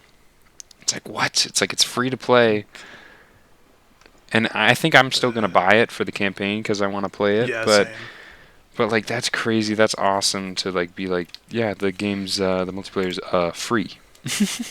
It's a very kind gesture, I will say that. And they said about like they're gonna have like a battle pass kind of system, which makes a lot of people groan probably. But they said that but I don't actually have that big of a problem with like the battle pass unless it's like super microtransaction like oriented. Yeah. But like what they said was that you like normally the items expire like once it goes away, but like they said that all the items are not gonna expire and you can always get them. Like the passes won't expire and you can always get items from like past passes and stuff like that. So Yeah. that's super cool. Yeah, well, that game looks very neat. I'm excited to see it go further in development. Next, Slime Rancher 2. I love the first game. I didn't play a lot of it. In fact, I'm still kind of starting the game. But it's very nice, very pretty. It's very chill. Yes. I will say Yeah. I'm very impatient, so it's been pretty slow for me personally. But I'm excited that there's a second game because it looks even more colorful than the first somehow. Yeah. And From yeah, it's everything cool. I've seen, the graphics look really really cool. Like just like Yeah. like you said, colorful and freaking just gorgeous to look at. They've definitely improved. Move my mic a little bit. It looks crisp, I guess. It does look crisp. It looks complete. Next is Replaced, which is a 2D pixel art game. It kind of looks like Oh. it's Apocalypse or Outbreak themed. Yeah, I Wait, what were you saw saying, this. Sully? Well, I was just gonna say I saw this Oh, game, like the graphic style, and I freaking love it. It looks so yeah, unique and awesome. yeah, it looks really cool. It's so It definitely impressive. looks like it's going to be like a fun and like intense experience of a game. Yeah. I think that it's definitely worth a try when it comes out. Um, Jared, you highlighted Microsoft Flight Simulator. Oh yeah, and okay, I highlighted it for two reasons. One, because I thought about the I think it was a Scott the Woz E3 video where he Oh pretended. boy, Microsoft Flight Oh boy, Simulator's coming Microsoft, yeah, it's back. coming back. Oh shit. Number one for that reason. Number two, I just wanted to say how nice it fucking looks. Like it legit looks really Looks like real good. life. It looks like a movie, honestly. That was the one thing I keep Yeah. thinking is it looks like a movie. I guess I should just transition to the next one since I also highlighted Forza Horizon 5 because That game looks beautiful. well yeah it does, but I'm considering getting it. I've never played a Forza. I was gonna get I was thinking about getting Forza Horizon 4 because one of my friends plays it. Well, a couple of my friends play it actually, but I was thinking about getting this one because it seems like there's a cool like little single player campaign, like story mode, I guess you could say, where you like drive around and like do some like tasks, I guess. You drive. And I think a lot of it takes place in like Mexico or something, like South America. Yeah. It looks really nice. However, the presentation was pretty weird because they tried to like pass this like oh, we're gonna show off this online mode and like it's like live multiplayer or something like that. But you could tell everything was super fucking scripted, Yeah. and the acting was like even worse. It was like very wooden. And very everything was very scripted about it, and it just came across as very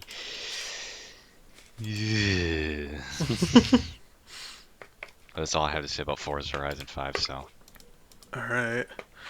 I will quickly give my 2 cents on Forza. I'm unfortunately one of those fucking peanut brains who think to myself, if a racing game doesn't have Mario or Crash Bandicoot in it, I don't want to play it. But also at the same time, I like the Burnout games, so I don't know. yeah, Maybe I was Forza gonna Horizon say will be good. I'm kind of a little biased towards like racing games because I used to play a few of them on like the N64. I Yeah. can't think of the name of the one I played, but it was a series on the N64, I think. And I think I played a few, like I played a handful of like arcade racing games, like where you would like get Yeah. into the seat and you had like a steering wheel and Oh whatever. yeah, okay, those are fun. Those Yeah. are fun times. But yeah, I kind of want to get Forza Horizon 5 just for that like, campaign mode and just how good it looks and everything. I want to give it a shot for once, see if I still can find the same enjoyment out of like racing games as I did as a young piss baby shit As a baby young piss babe. baby as a young baby shit.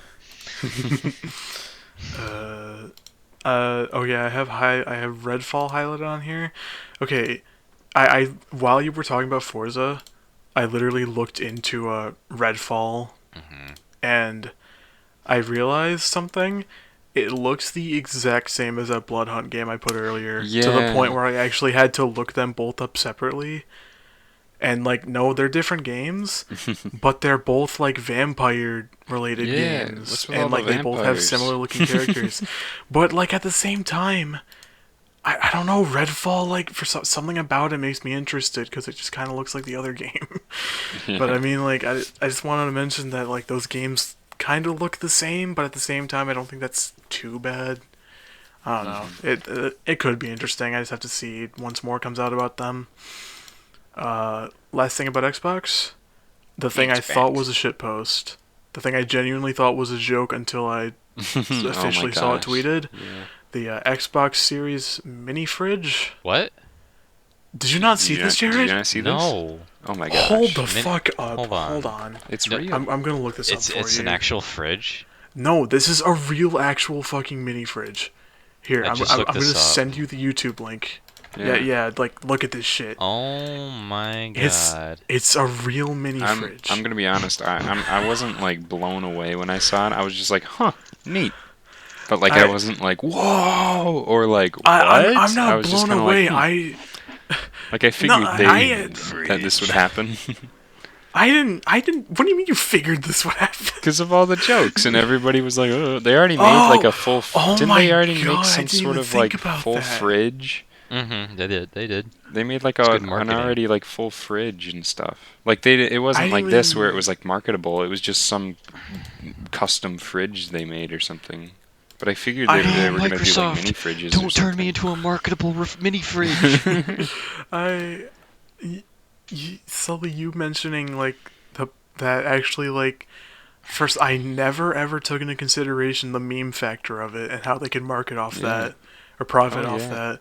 Now it makes so much sense to me, but also It's nah, I weird, don't but want it. It is really weird. It's like it's sort of compelling in a way. I don't know. Like the fact that they actually went and made a mini fridge based off the design, like it gives me the same vibe as the fucking KFC console. dude, I want to get that. It looks really funny. Dude, that's So- gonna The be the fact you can fry future. chicken. The How future of would- consoles. KFC. How would you rate the X or whatever? What did we just talk about? Xbox and Bethesda. Xbox. How would you Um, rate it? I would give it like a 7 out of 10, I guess. I will say, everyone is praising Xbox Online for how good it was. I don't think it was that stellar. I kind of think people are giving it too much credit just because the other ones sucked. So, yeah, it was eh. That's really all I gotta say about Phil it. Though. Spencer made it all worth it. Yeah. Yeah, the man himself. I think a lot of the games were pretty neat. But I think I'd say I'd rate it. I don't know. I didn't watch it. Yeah, baby. I watched up parts of next. it though, but later, not live. Oh, this next one is all you and maybe you, Sully, because I got All me, nothing. I baby. got nothing from. I got a nothing lot from, to say. I got nothing about Square Enix at all. You do, Sully? Kinda for the first one. Okay, well, yeah, talk about the first one because I didn't really have much to say other than apparently in the trailer they used the same 3 jokes over and over from what my friends were Yeah. telling me. Yeah, from everything I've seen, it's basically like just off-brand the movies, just the Guardians of the Galaxy movies, but off-brand. Which it's so weird because do you remember that Telltale Guardians game that came out? The Telltale game. Oh, wait, I kind of do remember that happening. Yeah. Because I remember, like, when that came out, it was the same thing of, like, they just took the movie characters, like, all their designs, and, like, not just, like, because in this game, they tried to use their designs from the comics, and they actually came out pretty well, I think. Yeah. But the thing is, like they just, because in the comics, the Guardians of the Galaxy, it wasn't like it wasn't Star-Lord and all these people that they have like in the movie. It wasn't that cast of characters. It was different characters. And I get like taking some of them were the same characters from the movie, but in the comics it was a lot different or whatever. So whenever they come out with like with these Guardians of the Galaxy games, and they have just the same exact characters from the movies, it just seems like they're just doing a copy of the movie. Because, Yeah. like, the movie made itself unique and different from the comics, and, like, took things from the comics and stuff, but, like, made itself unique with its certain characters that it chose to have. But, like, with all these games coming out, the Guardians games, it just feels like they're just doing copies of the movies. Yeah.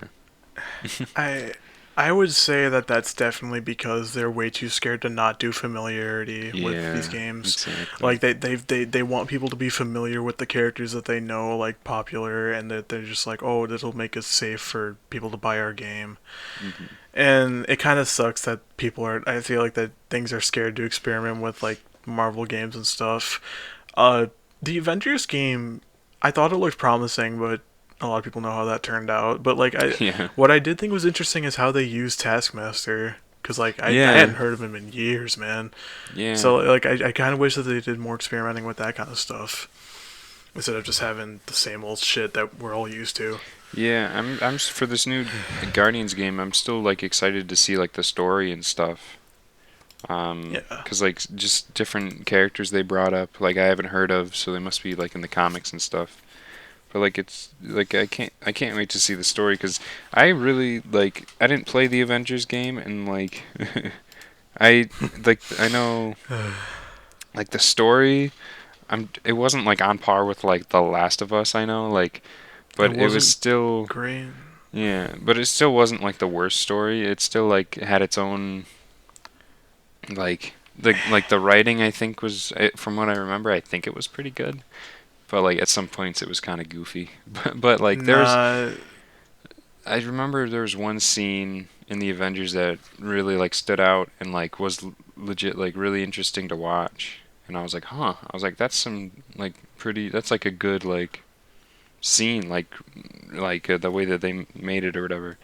But like I want to see in this new Guardians game if there's anything like that, like or if it's just gonna be like generic story garbage, like.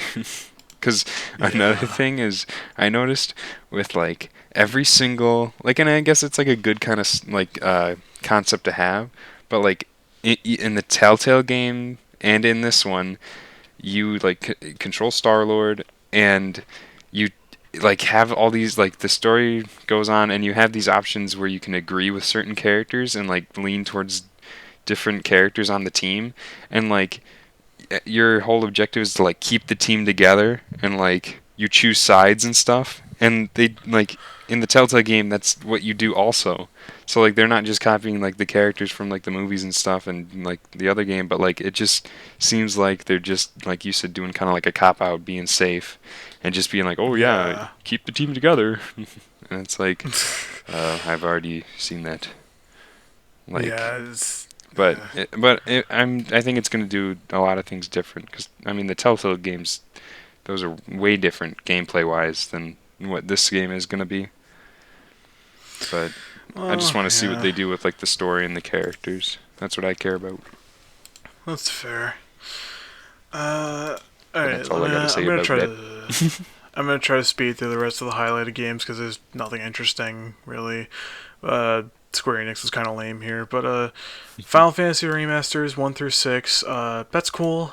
I think that's neat. I didn't play the first 6 of them. Hell, I didn't play any of the Final Fantasy games, but I'm excited for them just because I'm sure my dad will be very happy because he loved all those. So yeah, I also like Final Fantasy 6 as a game just because I think the soundtrack's really good. But I'm glad they're getting remasters. Point is, Hitman mobile game. That's like I'm curious. I highlighted it because I'm just really really curious of how that's even gonna turn Yeah, out. yeah, But agreed. speaking of mobile games, Final Fantasy VII: The First Soldier is a mobile game and a battle royale mobile game at that. And I just think that that's like the weirdest thing they really could have done with Final Fantasy VII. Uh, Yep. but yeah, that's the only notable thing to talk about Square Enix. Overall, I give that one like 3 question marks out of 10. I give it. You want to hear my? You want to know what? You want to know my rating is? Uh, Mm. Because I think I'm I not actually I sure. think I actually slept through Square Enix. Yeah, I don't blame you. I really don't blame you. Yeah. Um, Yeah, I'd give. I okay. think I'd give it like a. Oh yeah, that's right. I didn't watch it. Oh God. uh, I PC gaming show kind of left me in a bad mood after I watched it, so I kind of want to speed through these ones. Yeah. Okay, Dragon Ball Academia. It has nothing to do with the 2 anime in the title. Haha, funny joke, Matthew. But like, it actually looks pretty neat. It looks like a 2D dodgeball game, and I'm down for that. It looks fine. It looks like it'd be a fun time. Uh, Raw Men looks like Splatoon. Ramen. To me, ramen noodles. yeah. I Ramen mean, noodles. that is the pun in the title. Yeah, Um, I'm it, excited for it, that it one. looks.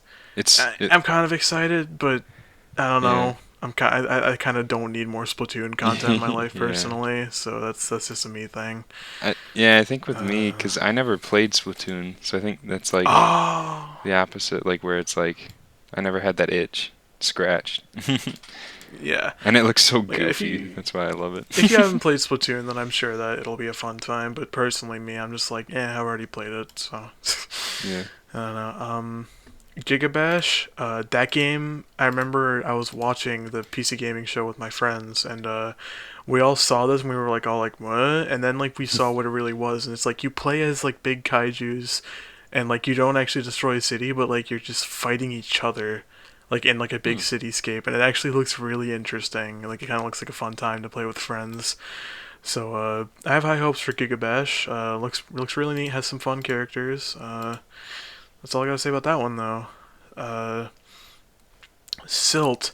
This one caught my eye because it looks just like Limbo, except like you're a scuba diver underwater and like you're giving your like soul or your conscious to fish and they help you like solve puzzles basically. It Oh. it looks really cool visually and the Yeah. gameplay kind of looks unique. It definitely looks like one of those like 2D puzzle solvers, but I don't know. That one has my interest. Yeah, it I'll just definitely wait looks until what visually happens. beautiful. It does. It's very basic and like kind of like like not generic. It looks like pretty plain, but like the way that they make it look Mhm. is very pretty. Next, Hello Neighbor 2. Oh my god. Uh, Hello Neighbor has been a bit of a laughing stock, I will admit. I personally think the idea of the first game was good because like what it did was unique. It took you're supposed to be sneaking into this guy's house and like finding out the secret that he has, but every time you like do something and he catches you and finds out what you were doing, he puts stuff around his house and like boards certain things and like prevents you from doing your previous strategy. So you have to figure out new things to do. Mhm. And like I think that's a really cool thing. It's like it's a cool like learning system. Yeah. And It's like a good like system to have, like you said, like learning where it's like the game doesn't uh like hold your hand and be like, oh, this is gonna happen. It just happens, yeah, and no, you're it just like, oh, throws you you have in. to Yeah. adapt. That's like a good way to get Uh, people, like get your audience to like learn is just to have them adapt and like make them change, like or make them like learn it, like do it yeah. by doing it themselves. It's a very unique thing, and that does kind of make me excited for the sequel. Although, like, as excited I am for it, I really do hope that Tiny Build doesn't like at MatPat on Twitter again, begging for a theory like they did last time, which is still one of my favorite images. No, do you remember that? There was like 3 tweets from them where they said, "I think MatPat would enjoy this one. MatPat, you should totally make a theory. Hey, MatPat, you should totally look at this." It's like, come on, guys. Theory is Like, Matt Pat you is can't actually in beg for my something house. like that. I listed Ultra Kill on here, which just to put it short, looks like a pixel style Doom looking kind of game, which I'm a fan of just because the principle of it looking like Doom. Fallen Aces is like that one looks great in terms of its art style. Yeah, It's oh my gosh, yeah. it's a old timey style. You're going around punching people. It looks neat. Definitely excited for that. Amid Evil, the Black Labyrinth, which is another Doom kind of looking game, but has swords, and that's a little interesting. Get your sword. Get your sword. I have Dusk here, but I'm not gonna lie to you. I have to look up what that is because I forgot. Dusk game. Let me. Steam. I'm looking at the list. Steam Next Fest. Oh boy, Gabe in. Oh yeah, Dusk. Okay, Dusk was shown a little bit, but I remember that that's a game that's already out. And it also kind of looks like Doom, but it looks like a lot like in comparison to other stuff, it looks like kind of like more like gory and like PS1 styled. Yeah, And I think that's cool. I just think it's a neat looking thing. yeah. Kyle is completely famous. That title kind of threw me off, but the gameplay, it's one of those games where like it's all like text based, but it like not represents. Um, it presents it pretty well, and like it's like you make choices, and like you're just trying to like find an ending, I guess. But you know, it's kind of neat looking game. Faith, the Unholy Trinity. Faith is one of those. I'm sure a lot of people heard of it. It's that pixelated game where you're playing as like a priest, like a little blue priest guy, hold out your cross and stuff. And that I played the first one. I didn't get far in it, but it was really fun. So I'm excited about the trilogy uh, happening. Uh, Gabe Newell showed up. Hi, my name is Gabe Newell. Gabe Newell?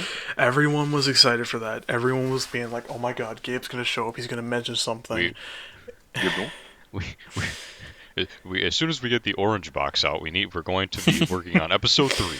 Yeah, that's what he said. That's what he totally fucking said. Nah, That's me, man. Gabe Newell. Give me your Gabe money. and Newell. He showed up and he said, "The Steam Next Fest is next week, and it'll have indie games and demos."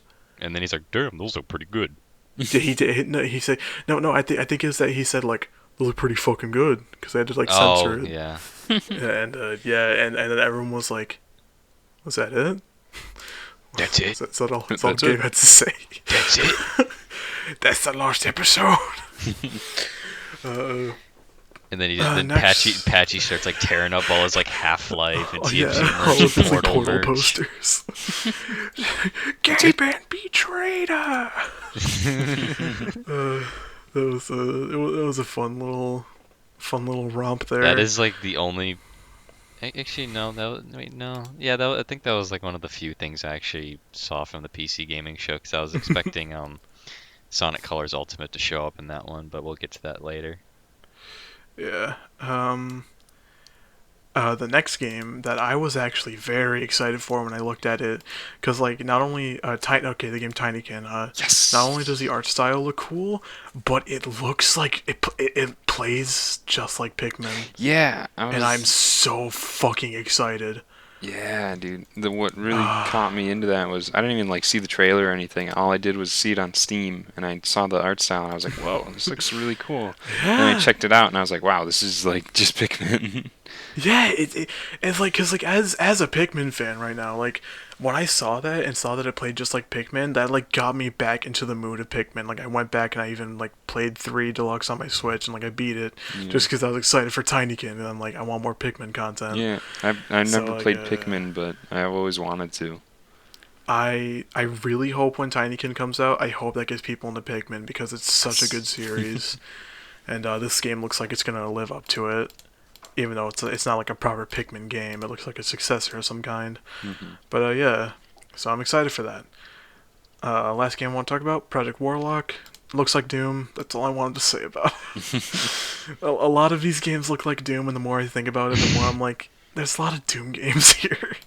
But I don't know, the kind of like fast-paced, like shooting shit style that gets my attention and gets me excited. My ranking or rating of the PC gaming show is a solid out of 10. Because I think I also slept through a good portion of this one, or I was doing something else. I don't remember.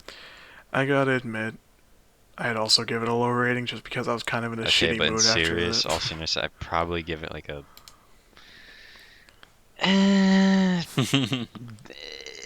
It's a 5 from me. 6.5 out of 10, just because I thought the pacing was mostly fine.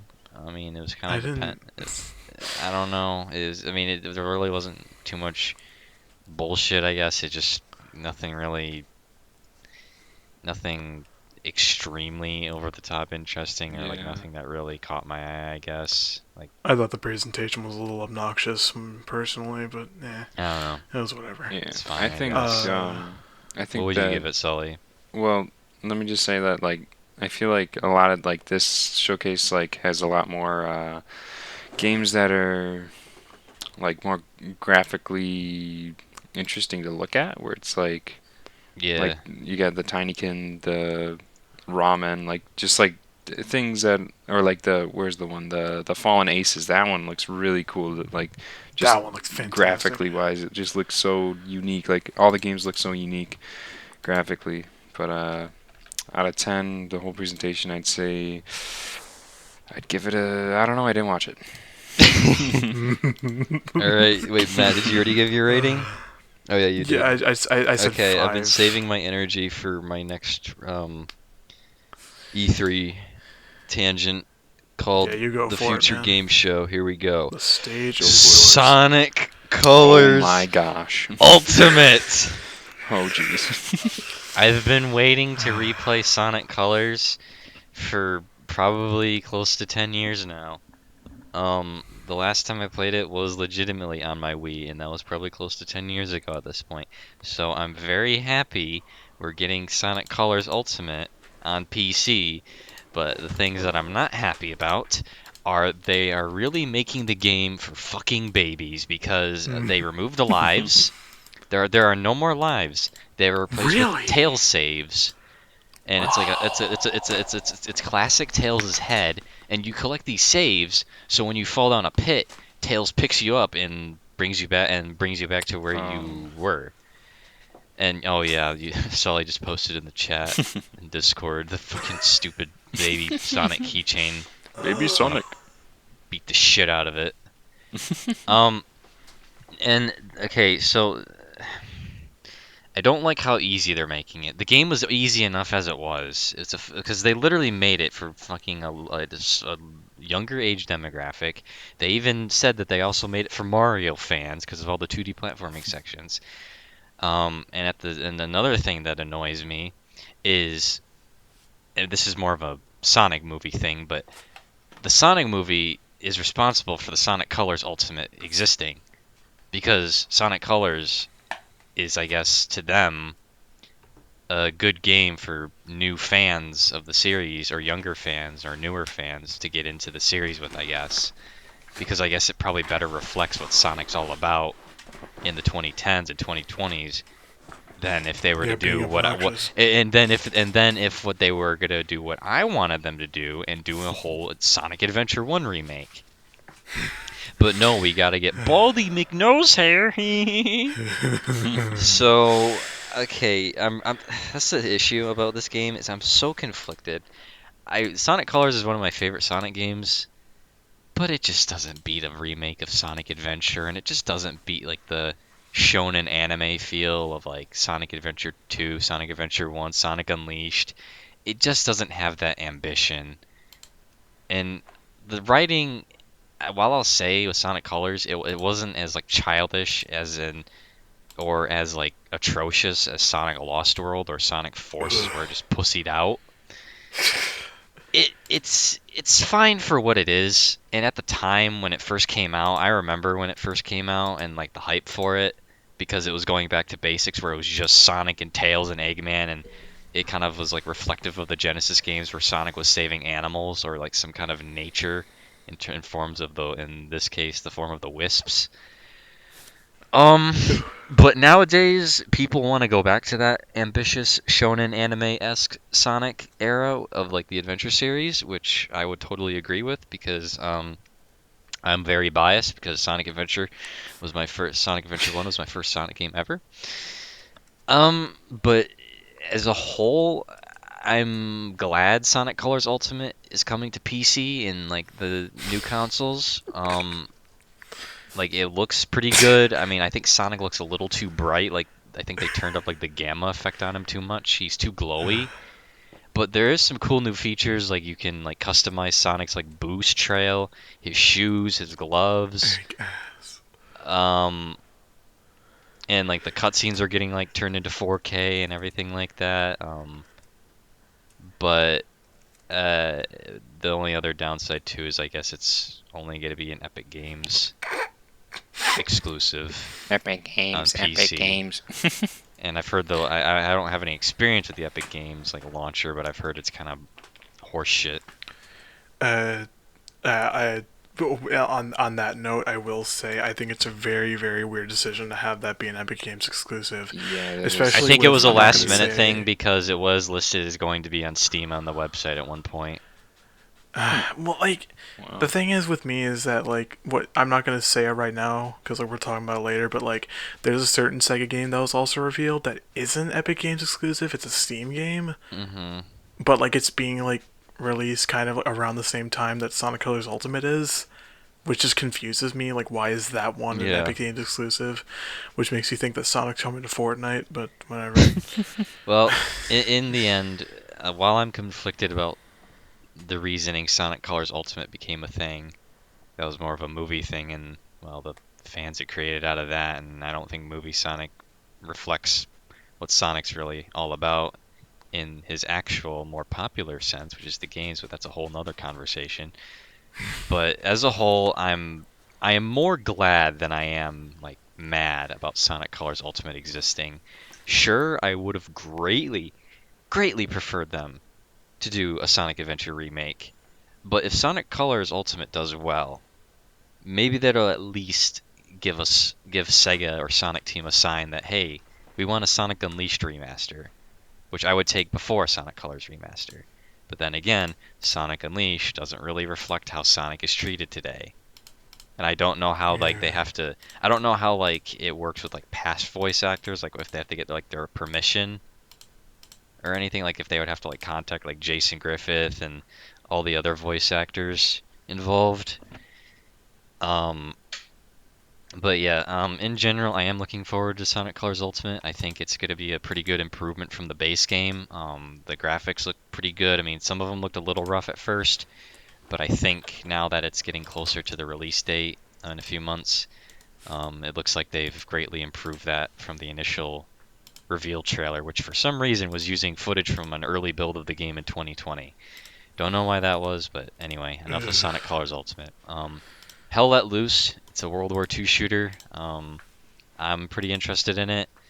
It seems like they're really prioritizing realism in terms of like the battles and just like I said, general overall realism. It seems like they're pretty trying to prioritize that. But in general, it's not really anything too unique. But I thought it was just kind of worth mentioning because it looks pretty damn good. And I just like World War II shooters in general. Minute of Islands, it kind of gave me some like Adventure Time vibes with the art style. Um, Uh-huh.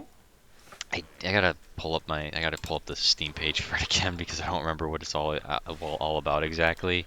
You've got me curious. But let me pull it up. Here it is. It's already out on Steam right now. The Steam page says explore strange and wonderful islands and dark labyrinths below in this narrative puzzle platformer. Guide young mechanic Mo on her quest to repair a world on the brink of collapse. The powerful Omni switch at your disposal may not be enough to fix the damage that hides beneath the surface. So it's like I said, it's got like this kind of like adventure style almost, or Adventure Time style, art style going with it.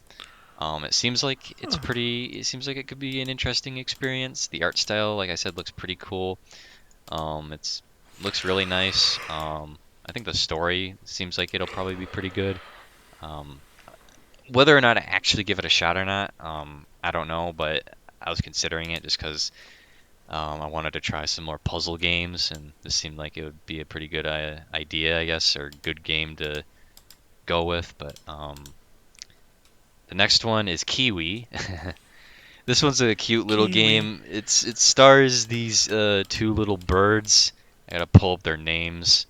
They're called Jeff and Deborah, and Oh. these two little kiwi birds.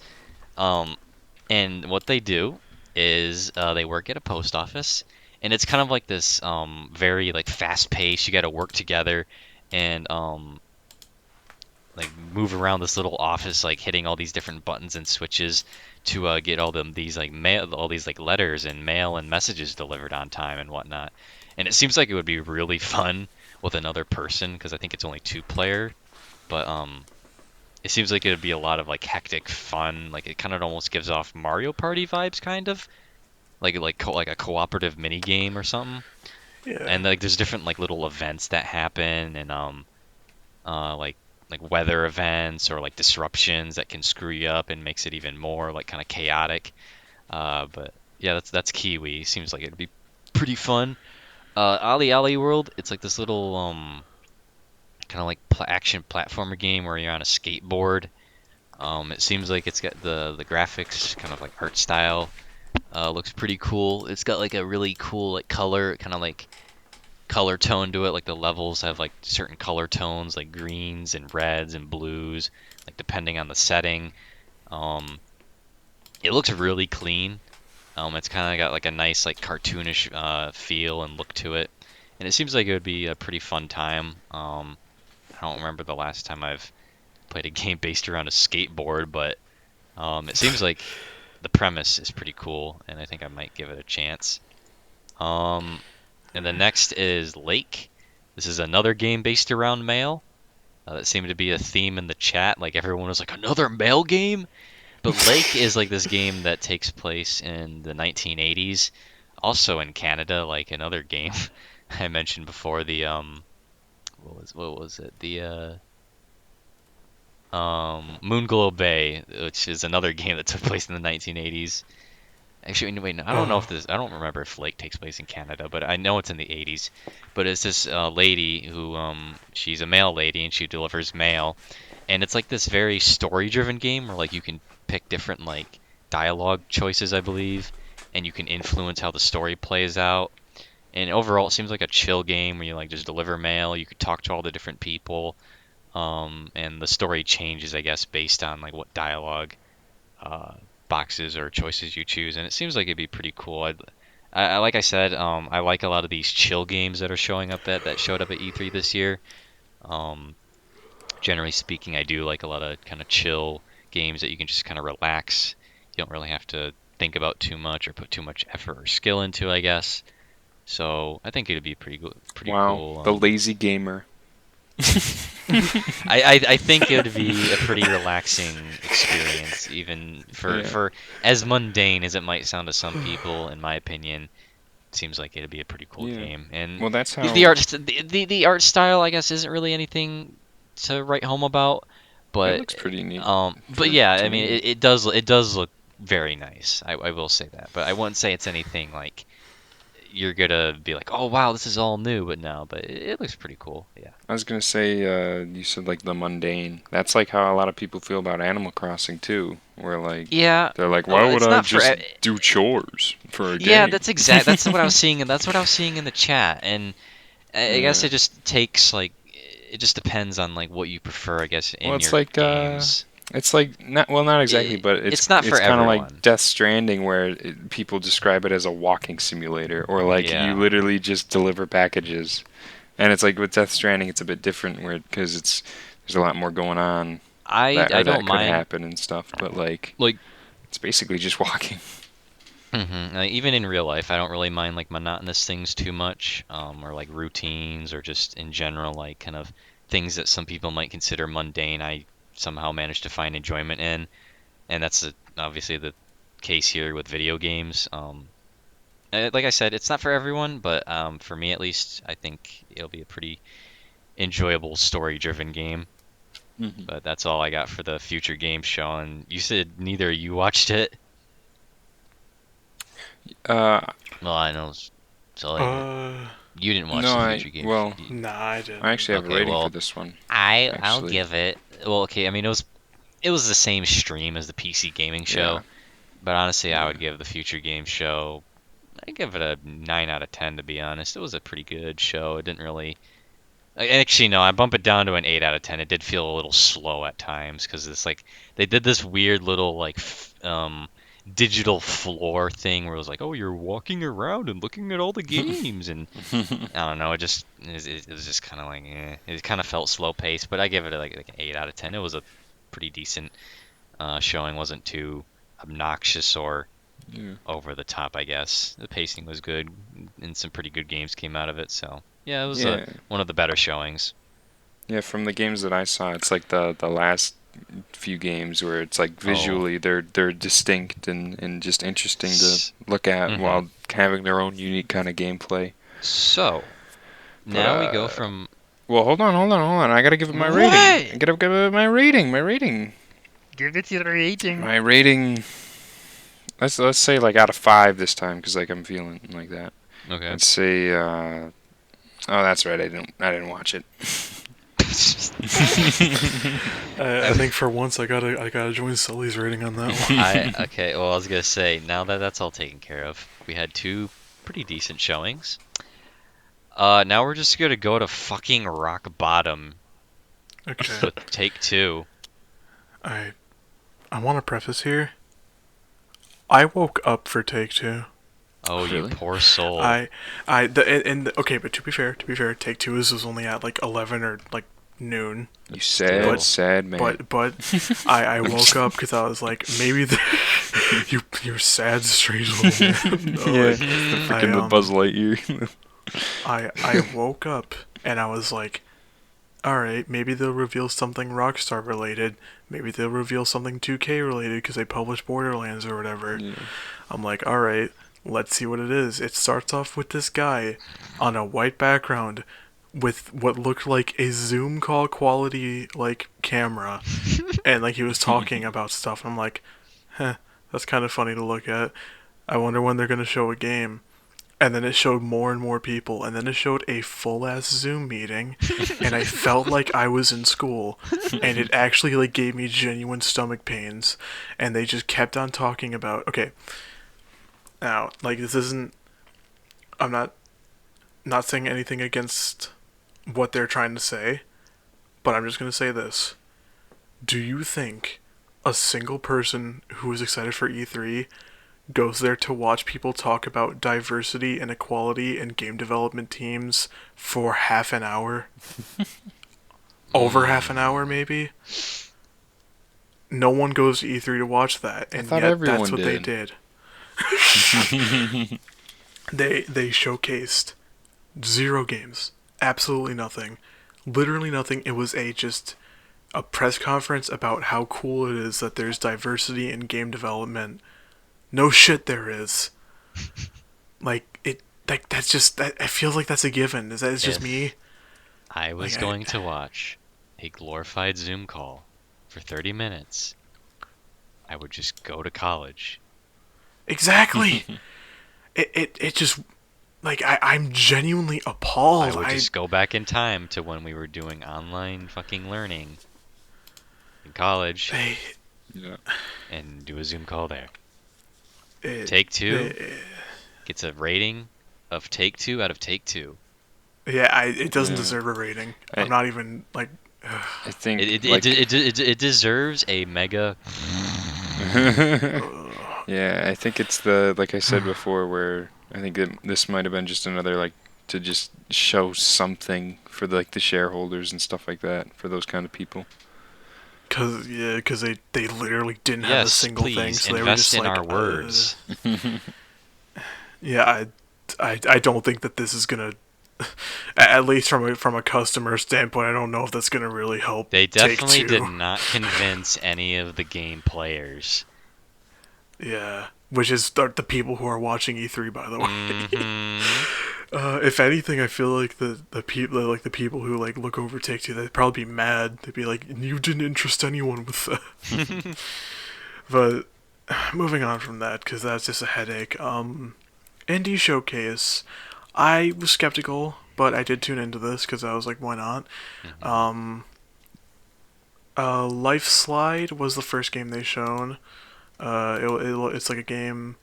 It looks very, very pretty in terms of its graphics. Jared compared it to Astroneer earlier, which I haven't played Yeah. it, but I can imagine it kind of looks like that. But Yeah. you're playing as a paper airplane, flying through stuff and dodging things, and it looks really, really fun. It's like that one PS3, like one of the first PS3 games that was meant to like show the capabilities of the controller. I forgot what it was called, but it's one where like you just like play as flower petals in the wind. That's kind of what this gives me the vibe of, except like it's an actual game. So I don't know, thought that looked neat. I know I said I'm not gonna mention duplicates, like when they show something more than once, but they did show Fallen Aces more in depth, and I just think that game deserves to be talked about some more, cause like that, I don't know, I just that game genuinely looks fantastic. I'm very excited for it. I think I'm definitely gonna give it a try. Toy Soldiers HD. I wasn't interested at first, but the trailer for it and the style is actually pretty charming, and I was pleasantly surprised by presentation of it. So I think that's a good one there. Bark isn't anything to write home about. It's just like a side-scrolling shoot 'em up where you're playing as like little animals and ships, and it's nothing like groundbreaking, but Yeah. I mean I think it looks cool just because of the multiplayer factor to it. So I think that's worth at least like kind of looking at. Um, Final game that was interesting was Neko Ghost Jump. It looks like Super it Paper looks Mario. really good. Yeah, it does. Like because of the thing where definitely getting you it. switch. Yeah, I am too. You switch between 2D and 3D perspective, like Super Paper Mario, and you use like platforming with it, and it's a very unique thing. I'm very excited for it because it looks really charming. I mean, they're combining Um, two things I really like: Super Paper Mario and cats.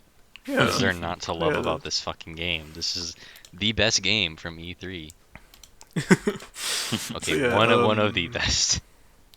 as short as the indie showcase was, I will say it's probably one of the better showings, just because it was short, it was sweet, it was to the point, and it showed some I'll okay give it games. a 8 out of 10.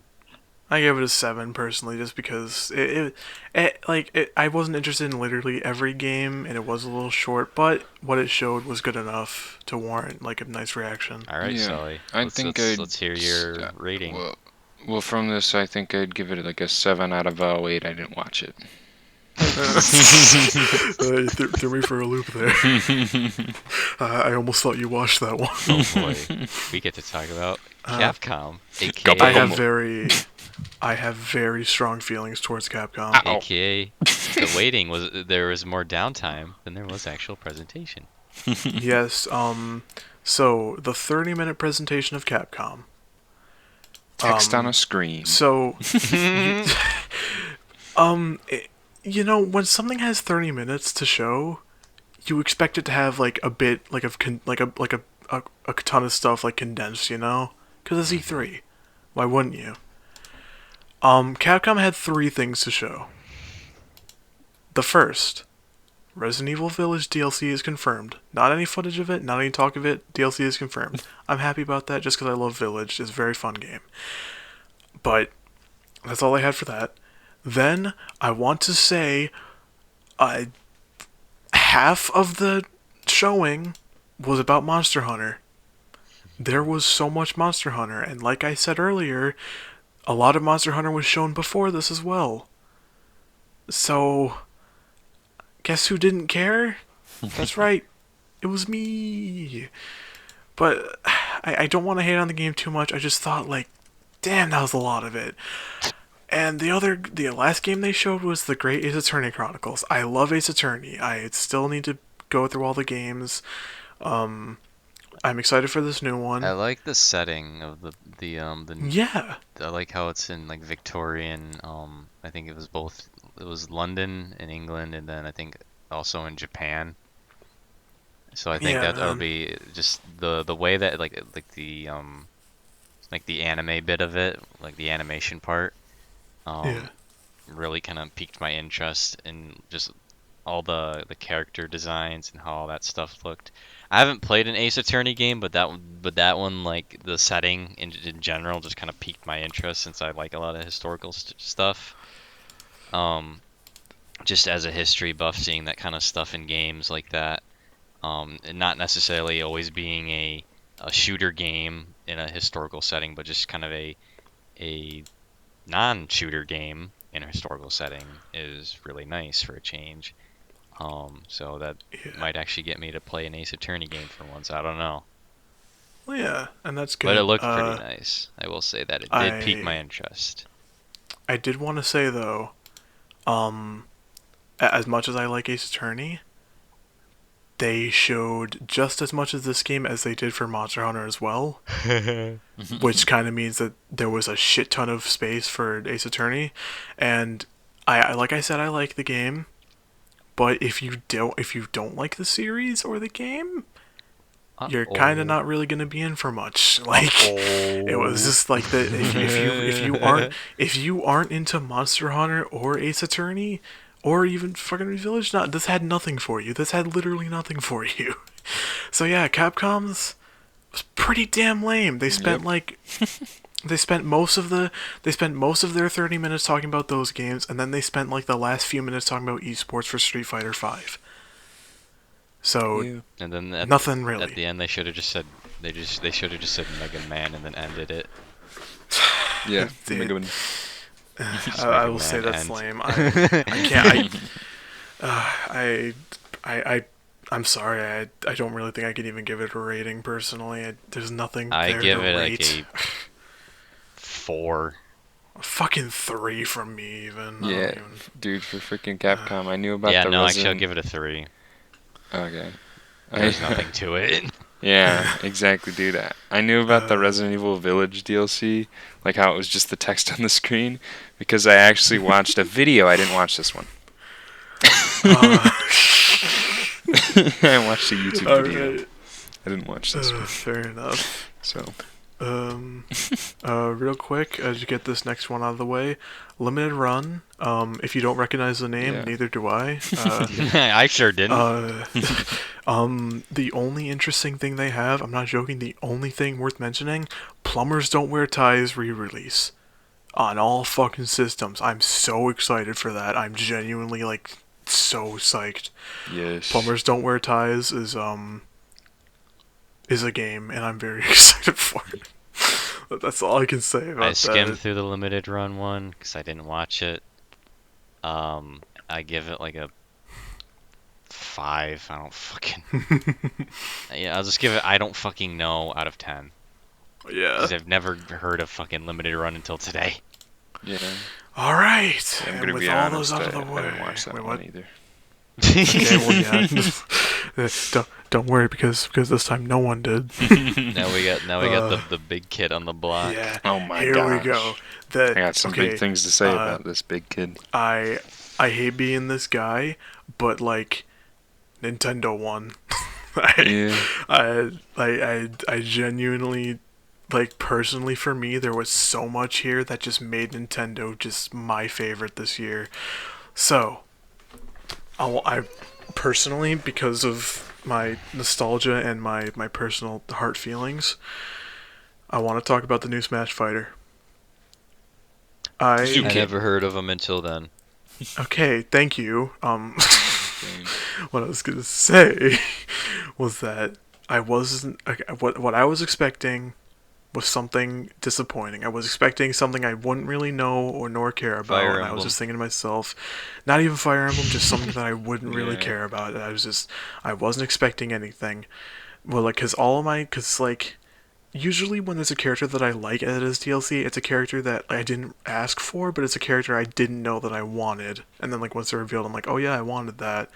Like, when Sephiroth was announced, that's how I felt. I was like, I didn't know I wanted Sephiroth. It's a surprise, but it's a welcome one.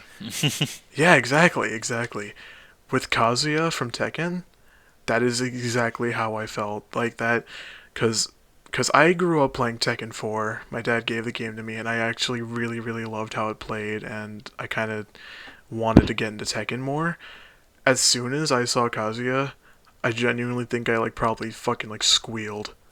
Like, I cannot explain how excited I was when I saw that, just because, I love Tekken, and I was just, like, I felt really happy, and like I knew to myself as soon as I saw it that people are going to be complaining on Twitter, and they are. Yep. Oh, but yeah, I don't definitely. care because fucking it's Kazuya, man. I'm very excited to have him as a fighter in this game, and I think it's a very welcome surprise. Dude, yeah. His Kirby joke was funny. They didn't even have Gordon Freeman to Smash Bros. Oh, boo, fucking bullshit, man. I feel like ever since like the beginning of like when they started adding like characters from all these different games, I always felt like Tekken they'd add someone, and I didn't know who because I never played Tekken, so I didn't know anything. So, but I thought it was gonna be Heihachi. But it should have been Crash Bandicoot or Doom Guy or SpongeBob. They should have added Shadow the Hedgehog. And like, oh no, I completely agree with you, Jared. Shoot gun, go boom boom. Nah, no, like like should no, have I added like heavy. I'm not. Doom guy I'm not gonna lie. kills the The characters. the 3 or 4 characters that I've been requesting ever since Smash Ultimate, like, we are not getting. Yeah. We're never gonna get I know. like we're not getting Shadow, we're not getting Dante, we're not getting Heavy, and we're certainly not getting Goku. So fucking, These are the characters I um, wanted. I want Gordon Freeman, and these are all gonna sound really fucking stupid, but I want Gordon Freeman. mhm. I want I want more Sonic characters. I want like Eggman or something. You wouldn't Dude, do that. Eggman would be awesome. I want Kiryu. I want Gets a Reimu. bike. I want Waluigi. What do we do? I want Boy. I want the G-Man. I Oh want my the God. G-Man. I want Barney Calhoun. Oh my god, Jared. Yeah, I want Eli Vance. How long is your Christmas list, I dude? want What the Alex. fuck? I'm just listing off Okay. of the Half-Life characters. Kidding. Yeah. Yeah, you're just naming off everyone. No, but like, those are yeah. like the characters I want. But and have did I say heavy? You did earlier. but Heavy, not, like in that Scout. list. I want like at least either one of those Yeah. because like Heavy and Scout If are like the only. most popular icons of TF2. I'd Let's say. just all right. Well, why would we stop there? Let's just get JonTron in there.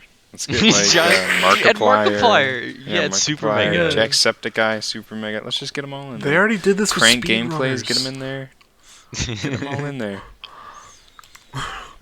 But yeah, just that's in terms of Smash, in terms of Kazuya, Oh, that's all I want. I got another Yeah? Smash my Fighter. gosh. I want every single President main Barack character. Obama.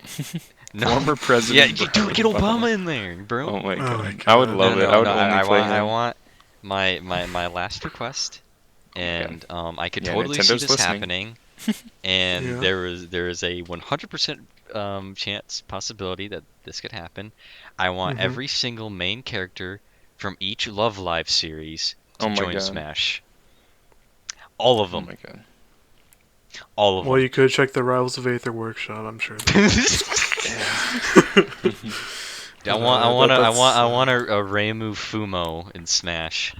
I want a Reimu Fumo. I want a Fumo in Smash. It's fucking okay. That's enough Smash talk. Because fucking point is Kazuya, cool. But next game, Worms Rumble. I just want to talk about this because I love Worms as a series a lot. Yes. It's one of my favorite games.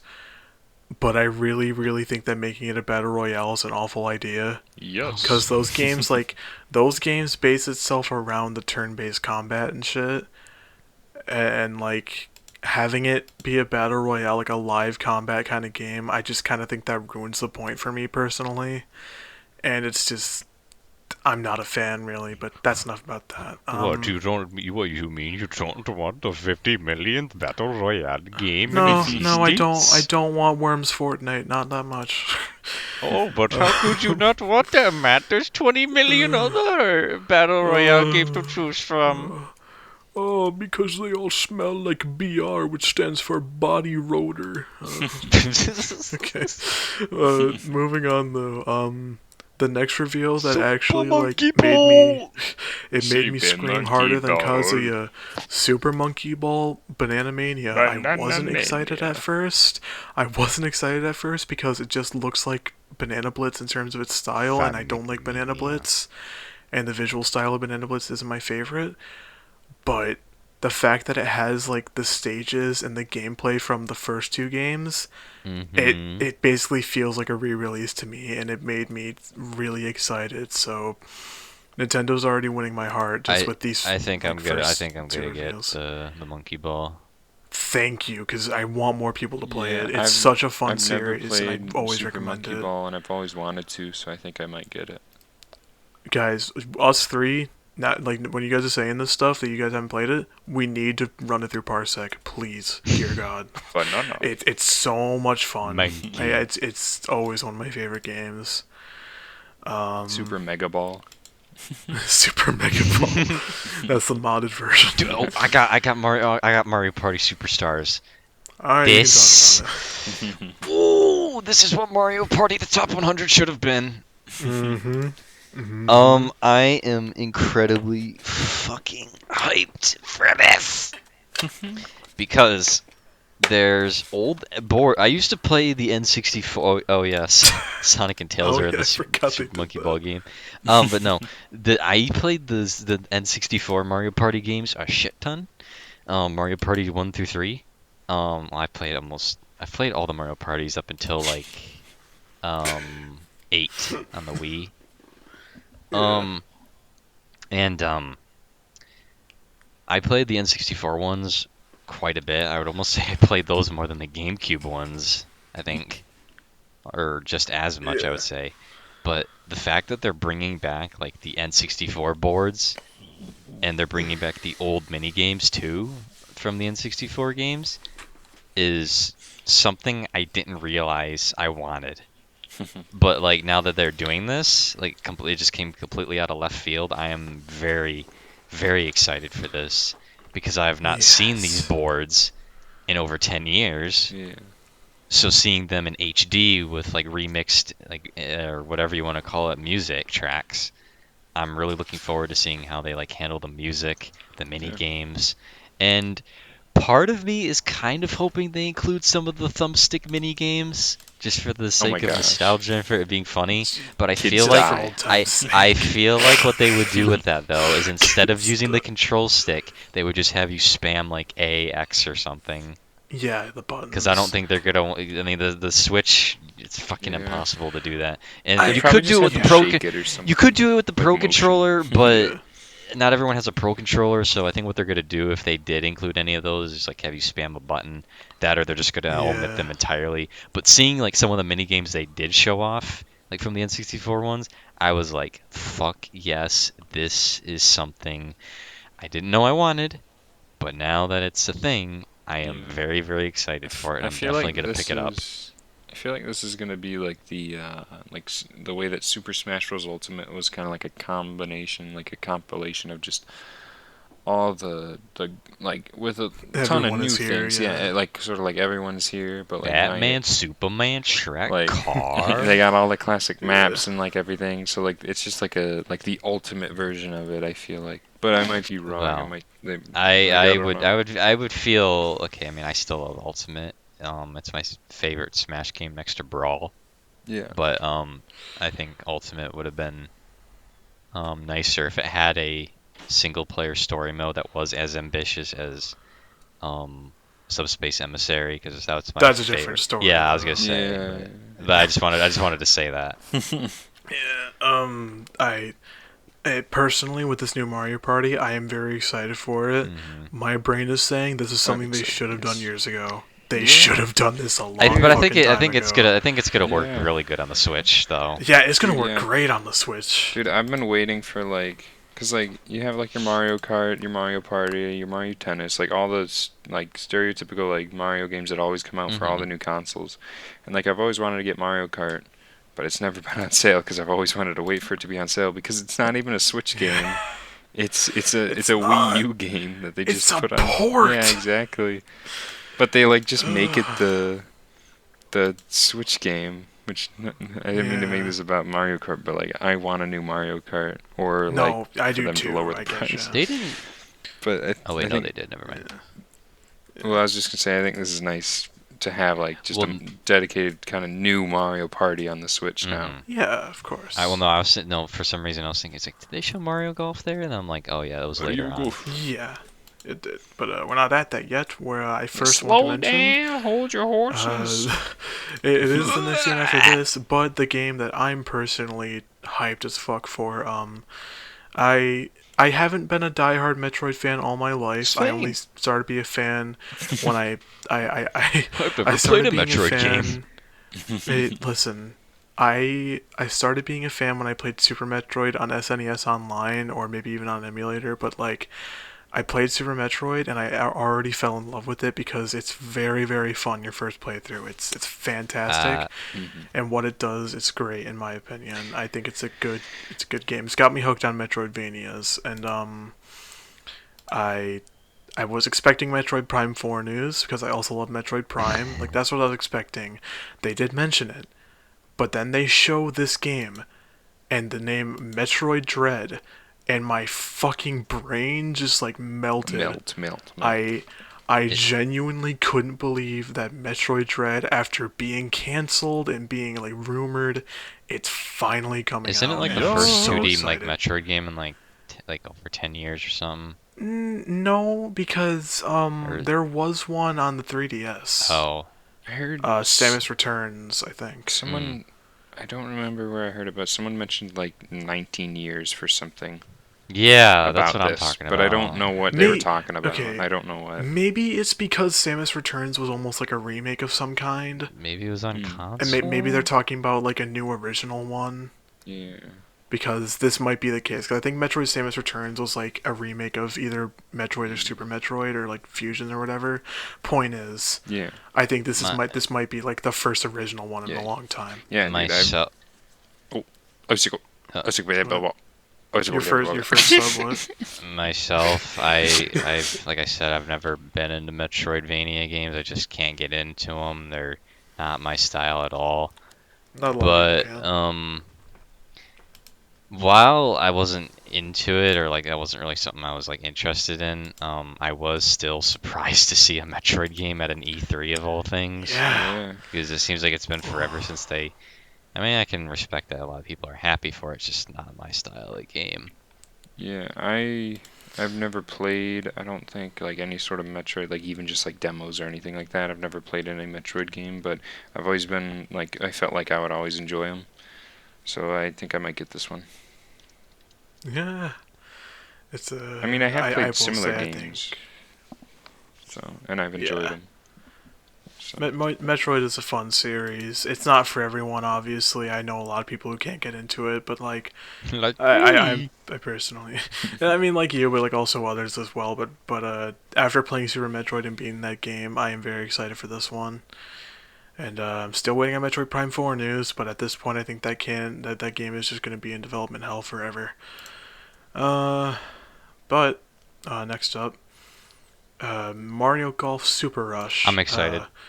Yeah, we all know this Mario game. Golf, We're all go excited blue. for it. Mario Golf Dude, looks like it's going to be a fun time. I fucking love the what did they call it? The speed golf or whatever? Yeah, where you like run through the courses. That looks like it'd be fucking like that's like Mario Party levels of like frustration or like Mario Yeah. Kart levels of fright because you're like you just fuck over all your friends, run into your golf ball. That looks like it's gonna be fun as fuck. It's going to be great. I am excited. and I all my friends love are the excited for outfits it, they yeah. gave all the characters too. Like they got Yeah, man. they're dripping. They're I They won't gave lie. Gold They Tan dripping. again. They drip in Yeah. horde. But yeah, we like that game's been shown multiple times, but it is good to see it again, and I'm excited for it. It's coming out pretty soon here. Wario, Why'd you make the gif? Hey, yo, the pizza here. Okay, yeah, WarioWare, get it together. I'm not joking. The way the direct panned out was like before they showed a bunch of titles in a row, they were returning like franchises. returning franchises, and like I literally like while I was watching with my friends, I was like WarioWare, and then they showed this WarioWare game. Dude, I heard I heard Wario's voice and I was like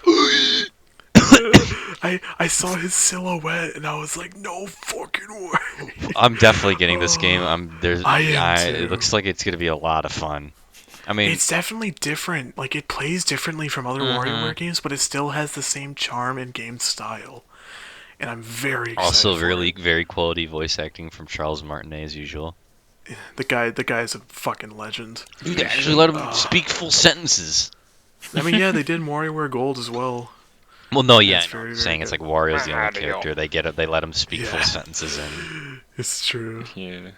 But yeah, the game looks fun. The multiplayer also looks pretty cool. I like how like you can like control. You can use different characters now and like use their abilities and like Yeah. like it changes up how you play the mini.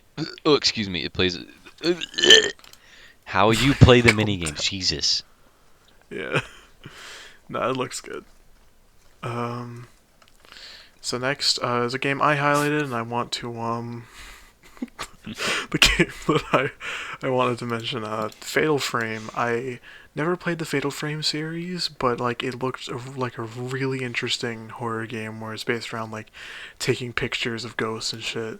Mhm. And I was actually pleasantly surprised to see a new entry because I didn't expect that at all. But Fatal Frame, I'm happy about that. I'm excited for it, and I kind of want to get into the series. So that's all for me. Jesus Christ, why'd you put it in the middle of the fucking thing? Get it out. Oh my gosh. It distracted me. You put it in the middle of the Jeez. fucking document. There, I fixed it. Okay, fine, that works. But everything else between that, it was cool and all, but nothing really warranted me talking about it. But the last game that I personally want to mention, uh, it's only because I own the Mario Game and Watch system when we went to fucking a store one time. But also, when I saw that they have the Zelda Game and Watch, I kind of thought to myself, maybe I should just collect these when they come out, because that's actually really cool that they're putting Zelda games on there. Yeah. Like Mario games, Wait. like that seems simple enough that the fact that they're putting actual fucking Zelda games, like that's neat. They should put Kirby's Adventure on there. They should. I feel like that they will at some point here. But yeah, no, I think that's a really really cool Well, I thing. think we should at least mention Breath of the Wild too. All right. Yeah, I'm not gonna say much just because personally, my unpopular opinion is that I couldn't get into it because I got bored pretty easily. But the game, I can't deny that the game is very very good and that everyone loves it. So I am excited just because like Zelda fans are happy with it, and I don't know, it looks neat. I'm not gonna play it, but it looks neat. Yeah. But yeah, Breath of the Wild too. I'm glad that there's actually gameplay of it now instead of just Yeah. just the word of it. Yeah, exactly, dude. One thing that, or I guess a couple things that I'm super excited for about that is the fact that like they have like the sky islands or something like that looks super cool. Like it gives a whole Yeah. new like traversal and just like a whole new like part of the world to explore. And then I also love like from what I've seen, they're it looks like they're giving him like I heard something about like a flamethrower or something, and then something with water. So I hope Goddamn. they're expanding on like the what do they call it, the science system or element system or something, Oh yeah. or like how stuff. things interact in the game, and like that was just so amazing. Just how like where like they just built this world and they're just like do whatever you want with like the rules that we give you and go. Like as in like you can literally do anything. Like make a fire to fly higher. Friggin' use lightning to kill someone, like by having a metal Yeah. object and holding it up to them, like stuff like that. Like it's looks just cool. just making your own. It's kind of like the Metal Gear, like open world aspect of like just you gotta do yeah. this, do whatever you want, like figure it Yeah, out. no, the game is definitely good in that sense. Like it I allows a love lot it. of creativity and Yeah. stuff. But for me, my dumb ass thinks it's like too much creativity, and I can't handle it. My poor brain. Open world games in general are like that for me though. So I guess that's just me. But I am excited. I'm glad it's expanding upon stuff that the first game did, and I'm sure it'll be just as good, if not better. Yeah. I give Nintendo a rating of 10 out of 10. I gotta say, I think I would give it a 9 or even like a 10. Now- I was very happy about it. Sullivan. No, this is it. This is the one. I'm gonna give Nintendo. I think they did pretty good, Take your time with it. It's fine. It's kind of hard this one. especially with like. Just thinking about all the things, looking up at the list now. Yeah, man. I'm trying to think of like the biggest thing that I was excited about, and I think either. I think just Zelda 2, Legend of Zelda. Zelda Yeah. 2 on the SNES, what? On the SNES, what? Well, that's on the Game and Watch. Yeah, on the Game. On NES, Jesus. But I think my rating is going to be, I didn't watch this. Jesus. Was there anything you guys wished that showed up at E3 but didn't? Because for me, I was hoping Sonic Rangers would show up, but nope. All right, before I go with what I wish showed up, I do want to quickly mention the elephant in the room. At least for me, in my mind, I was very excited for Bandai Namco during the entirety of E3, and then in their presentation they showed only one game, and it wasn't interesting. Fuck you, Bandai Namco. That's all I had to say. With that being said, Hey, what I overbeat. wish showed up at E3, So just a little bit. I'm gonna give a quick little backstory for this. There was some data mining for Dragon Ball Fighters, and that there was a big update added to the game. And I was expecting at E3, Bandai Namco would talk about a patch note, or something like that. And nothing happened. Bandai Namco showed one game. So really, fighters news or even just a new fighting game in general, I was expecting at E3, but I didn't get anything like that. So, but it didn't leave me as torn as I thought it would. But I think that is what I expected out of E3. But along with you, Jared, I did want Sonic Rangers news or just literally anything other than the goddamn symbol. I wanted something. Uh, I think that's really. Oh, no, yeah, the other thing I want out of E3, I wanted Gabe to mention something more than Steam Next Fest, but Oh yeah. what can you really ask for at that point? But that's really all I wanted. But I'm Nintendo. I feel like even then, my dumbass thinks that Nintendo Nintendo kind of does when itched. Nintendo. Yeah, exactly. That's all I can say about my wants out of that. Did you want anything out of it, Sully, or were you not really expecting anything? I wasn't really expecting anything. Yeah, that's fair. No, like, that's the right way to go about it. like I don't like watch. I haven't watched anything because like I just like. I guess well, I mean it's also because it's like live and like I guess I'm like pretty busy, so I don't like not like I could have some moments where I would sit down and watch it, but I just choose to like not watch it because then like my mentality is like I'll just see it later, and I don't want to get Well, my yeah. hopes up for like because like I see so many people be like Nintendo or like this like let's see what they announce, and then they don't announce what they want to hear, and then they're just like I'm disappointed, I'm upset. No, yeah, I have a very fucking wise friend who gave that same advice to me. Don't go in expecting or hoping for anything Yeah, because you're only going to set yourself up for disappointment. exactly. And unfortunately, my dumb fucking little brain does do that just subconsciously. So going in there not expecting anything, that is the right mindset to have. Another I just dude. didn't go in with that. Sorry, I didn't mean to interrupt. No, it's fine. That's all I had to say. I was just gonna say another thing that's like advice is like I see so many people like seeing like games and they're just so impatient because like there's this one guy I was watching just now about like some E3 game and it was in development. It's been in development for like 2 years so far, and like or like about 2 years I think. I don't know, but like about 2 years, and it's pretty I think it's pretty close to finishing, but like there's still a ton of work that they have to do on it. And the guy was just like, "Wow, 2 years and this is all they have to show? Wow, okay." And it was like a legit like trailer and everything. And I was just thinking about that, and I was like yeah, people like some studios can make games within like a year, but it's like just be patient because like I just keep thinking about back to my one of my favorite games of all time, Red Dead 2. But Yeah. that game took 5 years to make, and like if you think about it, and you're like, oh, that's not that long. And then one thing that really puts it in perspective is one of the actors. I forgot who it was. I think it was uh, the guy who played Arthur. I think, but or someone. One of the actors had a son, and he was like just born or like about one, and Oh when yeah, they finished yeah. the game, like when they first started the game, he was like about one, I think, or just born. And then when they finished the game, he was either like 5 or 6. And it's like, Yeah, I what? remember you telling me about that. It's It's like, it really crazy. puts it into perspective how like some games take so long to make. And it shows with that, Yeah. especially that game, it shows. But like, It it's crazy. yeah. It's absolutely because people don't really know how game development works. Yeah. And like while I am guilty of like being like after this much time they don't have a lot to show, like I am guilty of having that mindset, but like when I think about it, like game development isn't easy. And like it kind of just like you really do just kind of have to have that patience. And even if like I will say you like it's good to just be grateful if anything is being shown, especially this day and Hmm. age.